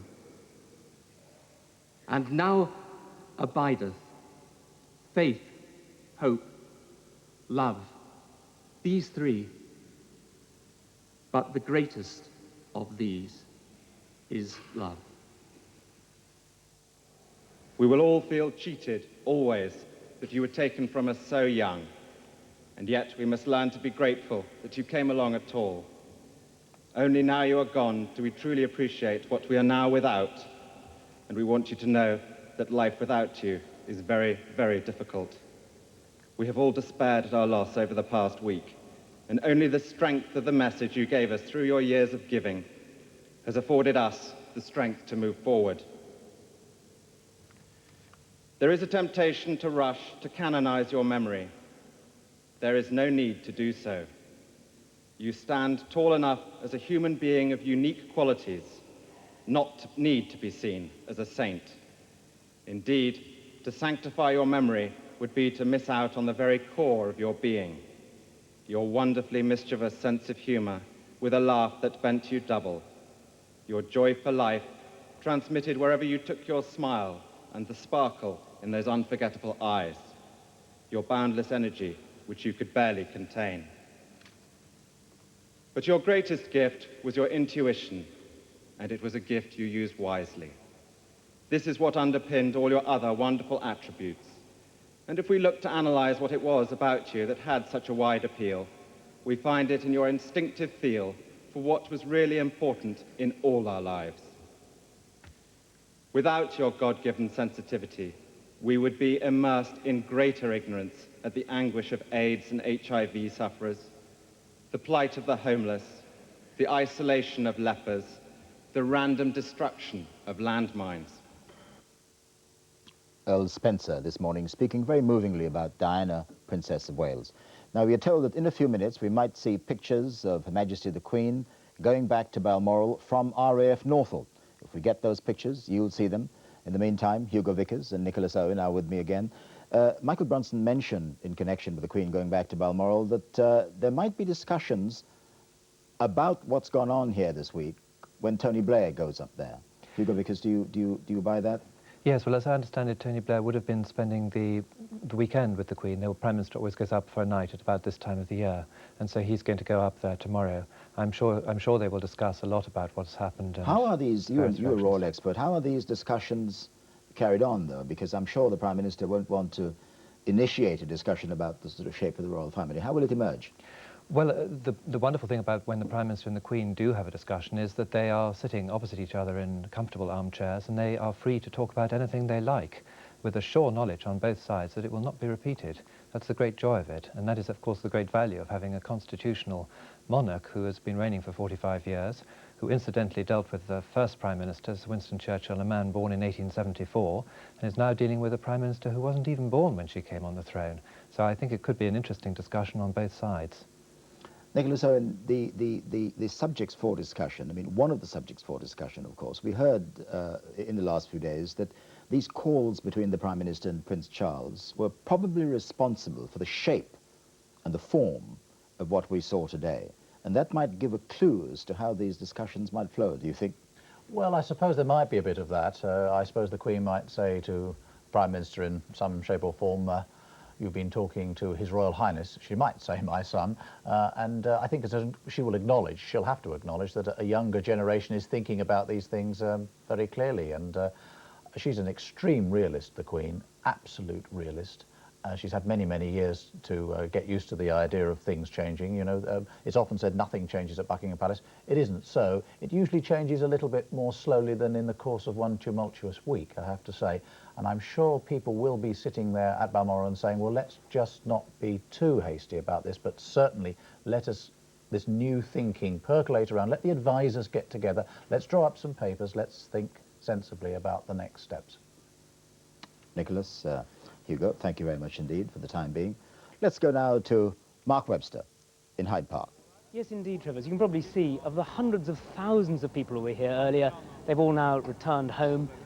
Nonetheless, when I spoke to them, they were leaving. One of the sentiments that was coming across was how very important this funeral was for them to come to terms with what had happened. And they were saying that exactly what they'd hoped for, that there was an air of harmony after this service, which they hadn't actually seen before, where there were accusations and counter-accusations. Now they felt that harmony had begun to descend. The other thing, Trevor, I know you've been mentioning, is the global appeal of Diana, which we've seen throughout this. So I have with me here two ladies who originate from Ghana in West Africa. Akoya, I know your immediate response was to phone your mother, wasn't it, in Kumasi? What did she have to say? Oh, she was telling me the way they feel, the way they are all grieving for Diana, and she was asking me how we are feeling over here because they couldn't help it at all. And I was telling her, well, we are coping with it. We are trying to get over it, all over it, but we hope to do so. So what was it about Diana for you? What was it that really made that bond special? Well, she was a kind-hearted woman. She treated everyone the same, like going around with her charity work, touching AIDS patients, leprosy and them lot. She was a very kind-hearted woman because she shouldn't have been doing all this, but because she loved everyone, she was going around doing all this work, and that made everybody loved her because she's someone like, I don't know if it's like God has sent her to do all these things. Eunice, can I turn to you? I know you originate from Accra.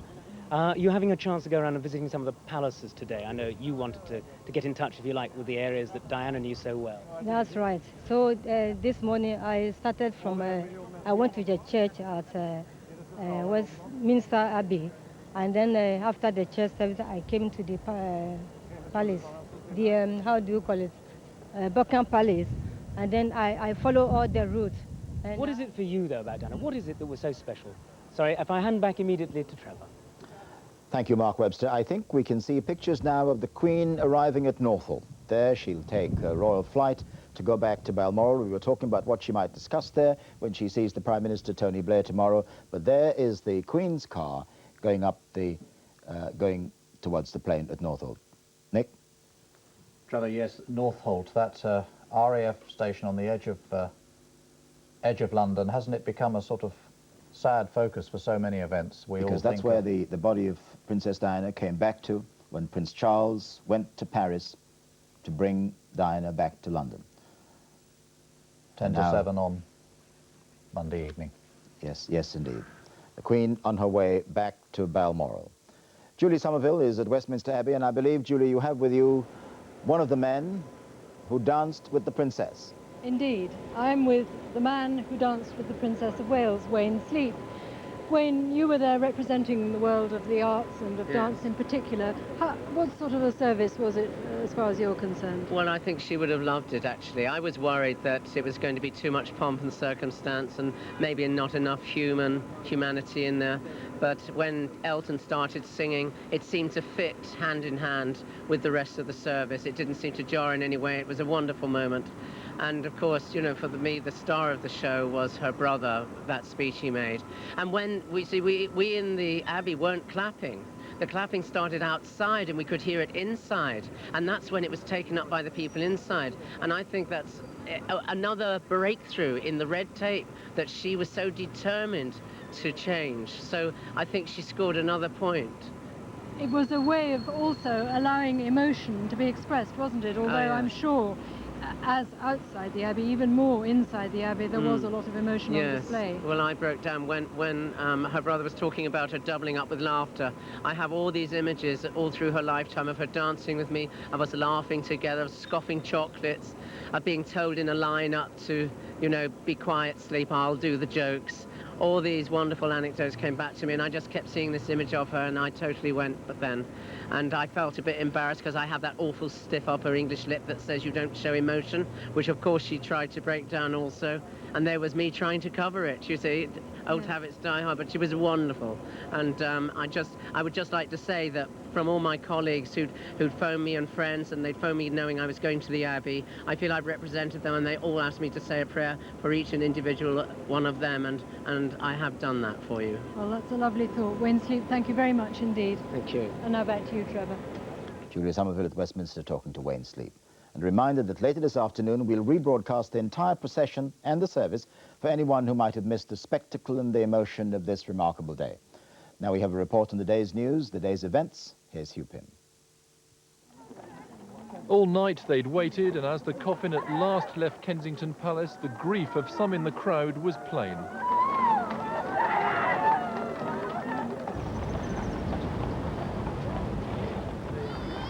The coffin borne on the gun carriage of the Royal Horse Artillery, the bearer party from the Welsh Guards. Thousands packing every inch of this extended route. But apart from the sound of the horses' hooves, the procession was watched in almost total silence. At Westminster Abbey, those invited to the funeral were arriving from the world of entertainment: Tom Cruise, Tom Hanks and Steven Spielberg. From the world of politics, Lady Thatcher among former Prime Ministers, and Hillary Clinton.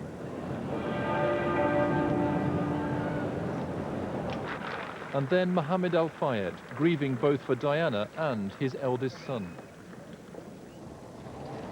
As the cortege neared Buckingham Palace, the Queen, Princess Margaret and other members of the royal family waited and watched. And then the most poignant of moments, the two young princes would be joining the procession for its final stage.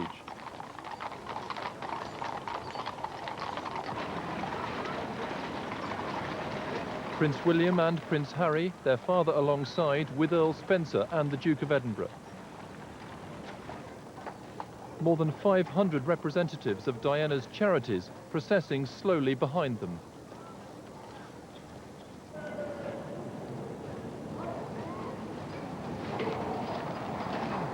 And as they moved through from Horse Guards Parade to Whitehall, there was a touch of reassurance for Prince Harry from his uncle.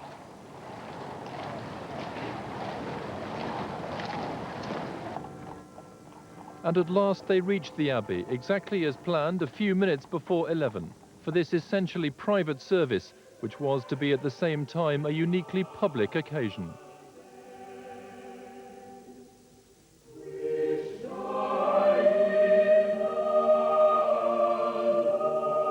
No fanfares, no trumpets and drums, but a mix of traditional and popular, chosen to reflect the character and spirit of Diana.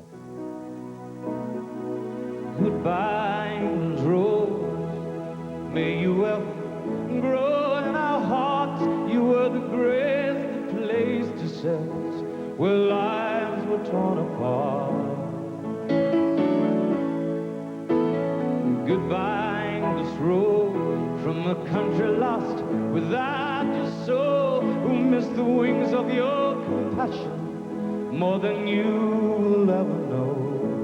And so to the tribute to Diana, Princess of Wales, by the Earl Spencer, with strong words for the media, who he said had hounded his sister.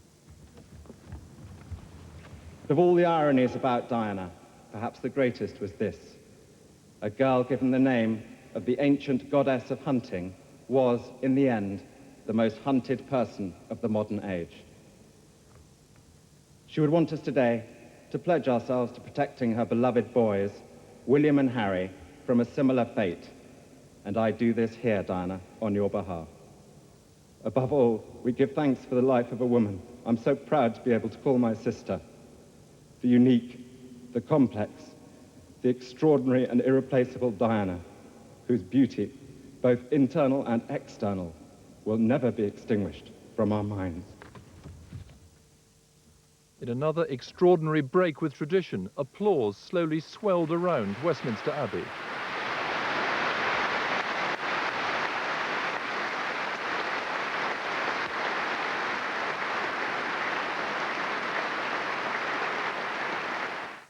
Finally, the minute's silence.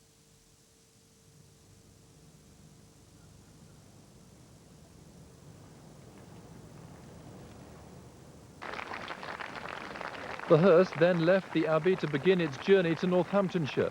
Applause among the thousands lining the Mall. Many throwing flowers as their final tribute to Diana.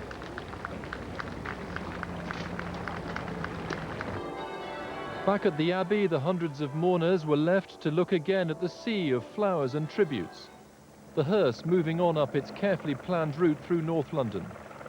Ordinary shopping streets where scenes like this would never have been dreamed of. Crowds again all along the way.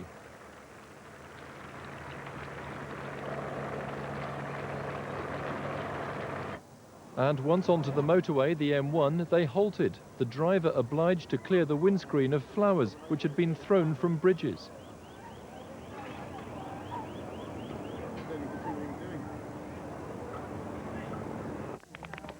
Prince Charles, meanwhile, had arrived in Northampton after travelling by rail from London.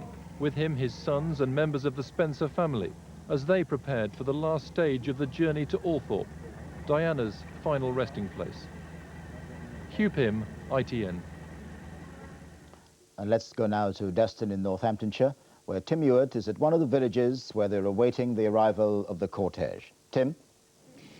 Yes, Trevor, I'm in the village of Duston. The Northamptonshire police were told to expect up to 1.5 million people to turn out to line the route in their county. And as you can probably see behind me, I should think that was a pretty reasonable estimate. There are thousands of people here. Not very long ago, this road was completely empty. Everybody was at home watching the funeral on television. But they've turned out young and old and... OK, I'm sorry, we're going back to you, Trevor. Tim, I'm very sorry to interrupt you in mid-flow, but there we have some pictures of the hearse, I think, having gone off the M1, or no, it's still on the motorway. It's still on the motorway, but just about to go off the motorway now. Nick? I think actually going off the motorway at junction 15A, which will take it up the A45, the 7 miles or so to Althorpe House.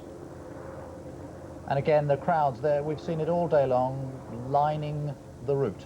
Extraordinary, Tim Ewart saying that they were expecting up to 1 million people.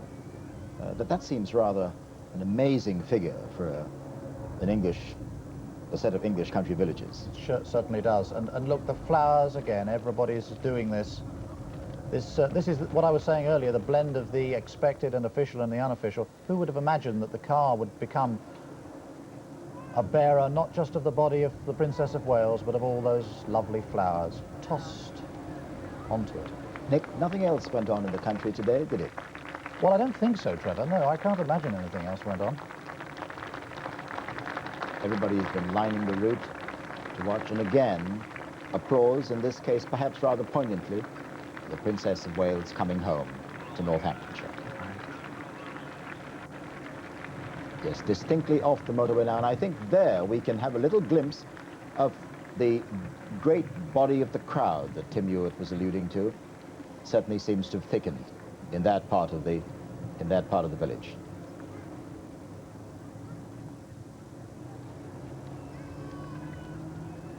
Motorway reopening there. The motorway reopening. Tim, with apologies, let's go back to you now. You were talking to some people in the village of Duston in Northamptonshire. Yes, just to say, Trevor, that the fact that you've just seen that the procession has come off the motorway means that it's not very far away from here now. But I was about to say that there are people in this crowd who are young and old, and if I can just pick out one or two of the younger members, we have a young man here called Ben Carlisle who... Ben, what is your plan when the cortege goes by? Try to get these flowers on top of the car. You're going to throw your flowers at the hearse. Why did you feel it was so important to come out here today? Well, because everybody respects Princess Diana, so I came and got these flowers. And you've got a good position as well, haven't you? Right in front of the...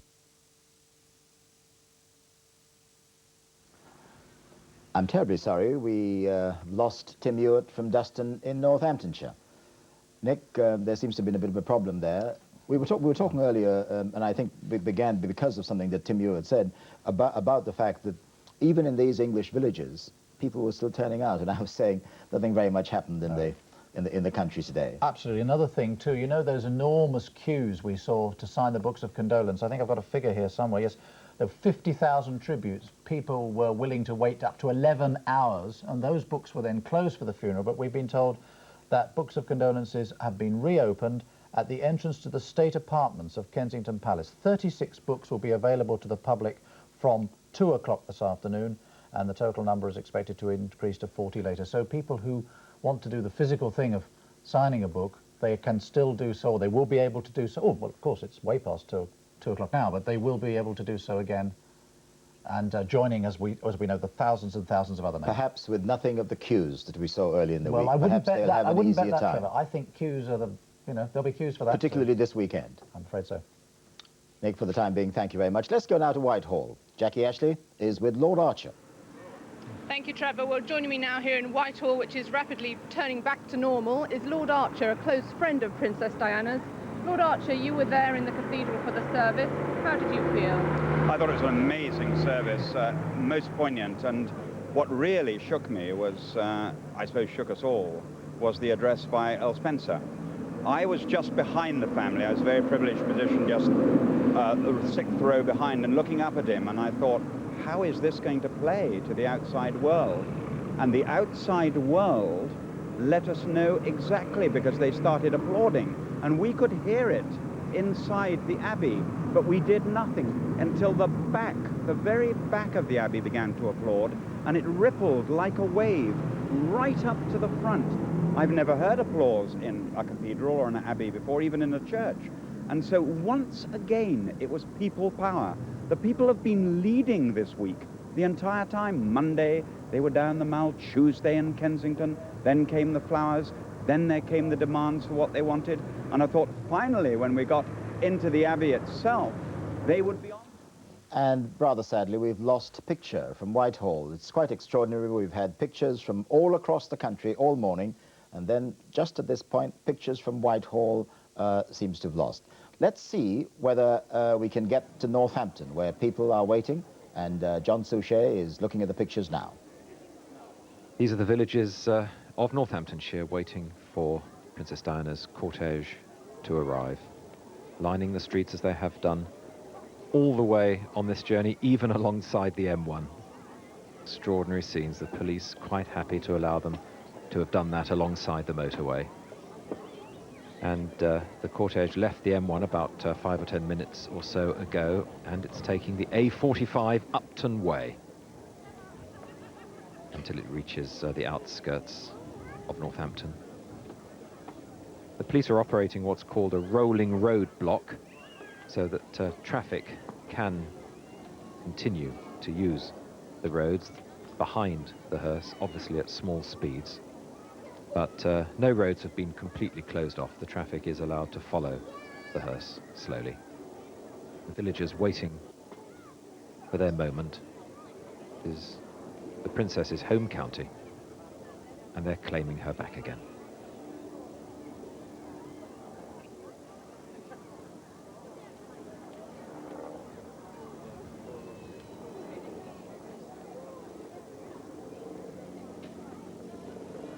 Thank you, John Suchet. Nick, we're going to talk to Julia Somerville in a minute, but before that, can you make that point again about the books of condolence that you were making earlier? Yes. When we had to leave a little hurriedly. Yes, yes. We're told that, we mentioned queues, and I'm now here that queues are already growing quickly this afternoon at the entrance to the state apartments at Kensington Palace. That, of course, was the Princess of Wales's home, because 36 books are now available for the public, and there might be 40 soon, to sign extra books of condolence, as we said, after those amazing scenes. I talked to some people the other day who had queued right the way through the night, and they were as bright as buttons in the morning, ready to go and sign the books of condolence. But that opportunity will continue, and these books are going to remain open, it says here, until the September the 15th, or longer, depending on the level of public support. Nick, thank you very much. One of the campaigns for which the Princess attracted a great deal of international attention was her campaign against landmines. Julia Somerville is talking to somebody on that theme. Yes, indeed. Well, I have with me Chris Moon, who has very particular and very personal reasons for getting to know the Princess of Wales and becoming associated with her landmines campaign. Chris, just briefly outline how it all came about. I left the British Army. I worked for a charity specialising in mine clearance, and just over 2 years ago I was walking in a safety lane, an area where we'd removed the mines when I was blown up. We think probably it was a mine below metal detector range or something like that. As a result, I was minus lower right arm and leg. I was very, very fortunate I lived, and of course, you know, this was something that I chose to do, but people who live in mine-affected areas have no choice and often no hope. I was really lucky. I came back and I got good medical care. I got running again. I've done things for a variety of charities, fundraising for mine victims to provide prosthesis and aid in that field. Is that how you met the Yes, princess? that's right, Yeah. at a variety of fundraising.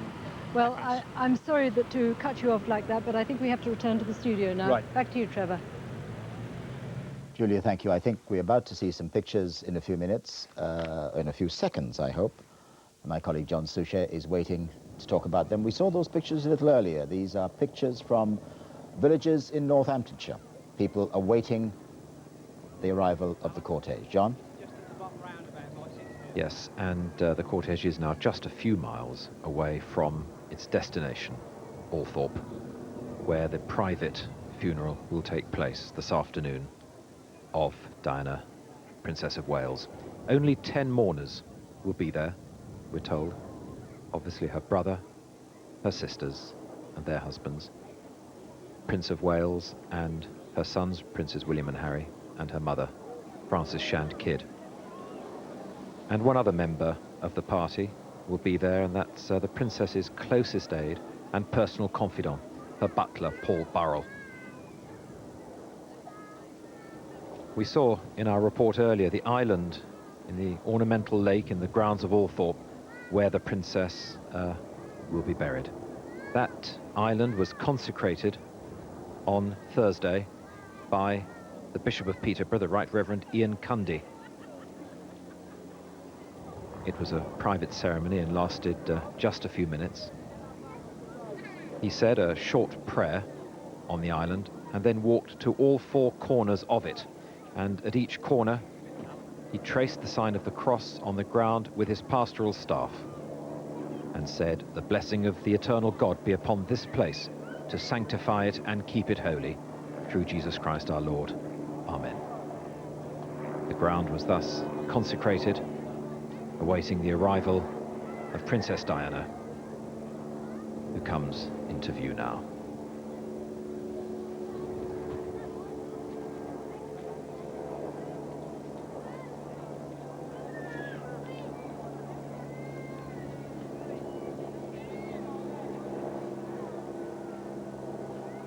And the crowd have fallen silent.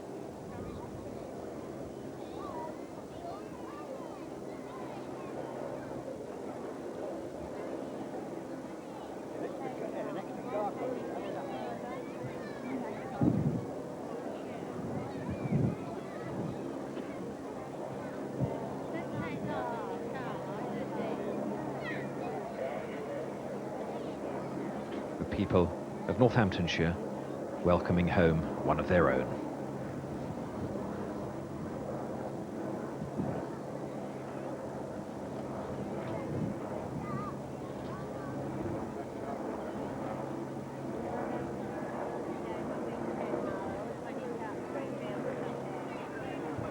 The funeral service that will take place very shortly will be conducted by a family friend. And all we've been told, and all we will be told, is that he is a parish priest from somewhere in England.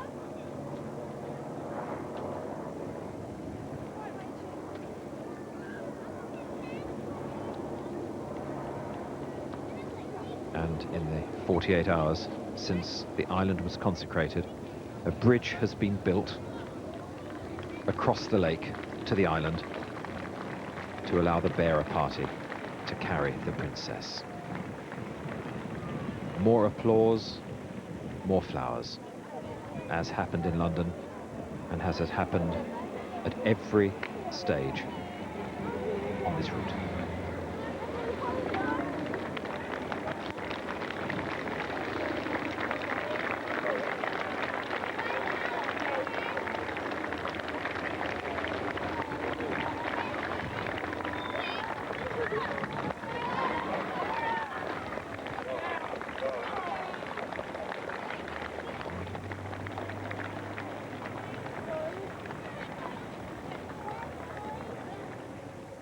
that he will give his support to William, the heir to the throne.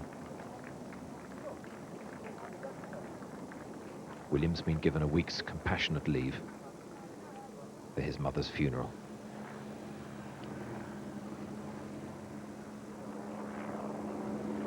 William was so very close to his mother. In fact, the auction of her dresses, she said, was his idea. She actually said, the inspiration for this wonderful sale comes from just one person, our son, William. And that auction raised over $3.25 million in New York for Diana's favorite AIDS and cancer charities.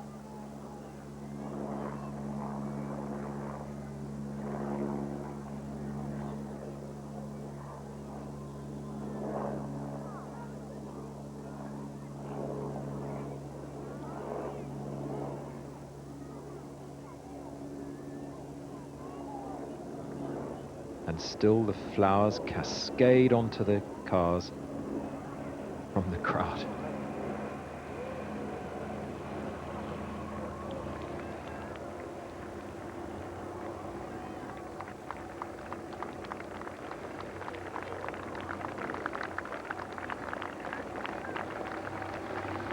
Let me read to you some of the words from some of the bouquets that were left at the London palaces. To live in the hearts of those you leave behind is not to die. From prisoners in Dartmoor. Dear Diana, thank you for treating us like human beings and not criminals. You were 1 in a million. One young person summed up what must be the thoughts of millions when she wrote, I didn't realize how much I cared till you were gone.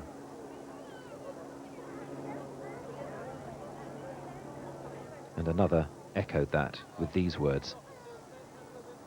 It is sad that you had to die, Diana, for us to realize how much you were loved. There are the gates of Althorpe, lined with flowers which have been cleared from across the entrance so the hearse can enter. You've gone from sight but not from memory, another card said, and an American tourist left this note. Thank you for bringing heaven and earth closer together.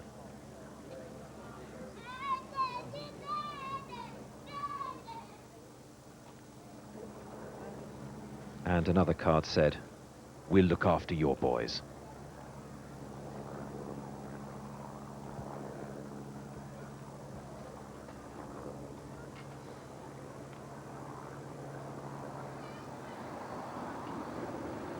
The Northampton countryside surrounding Althorpe House.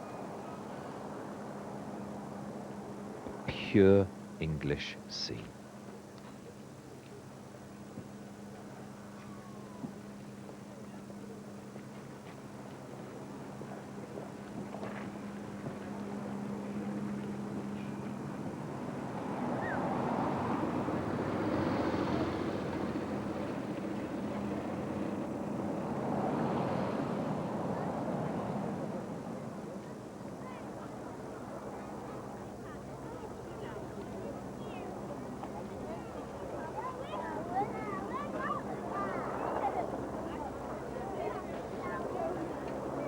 Rolling countryside of Northamptonshire, and we're soon approaching the final moments of the day, or at least the final public moments, as the cortege now approaches the gates of the princess's childhood home, Althorpe House.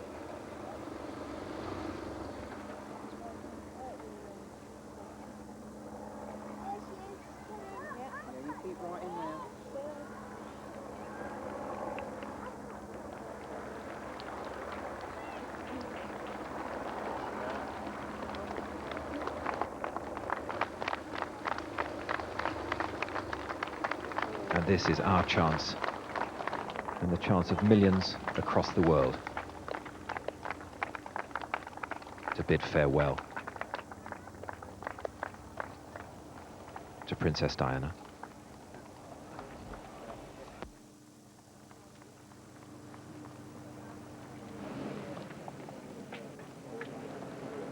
in all the thousands and thousands of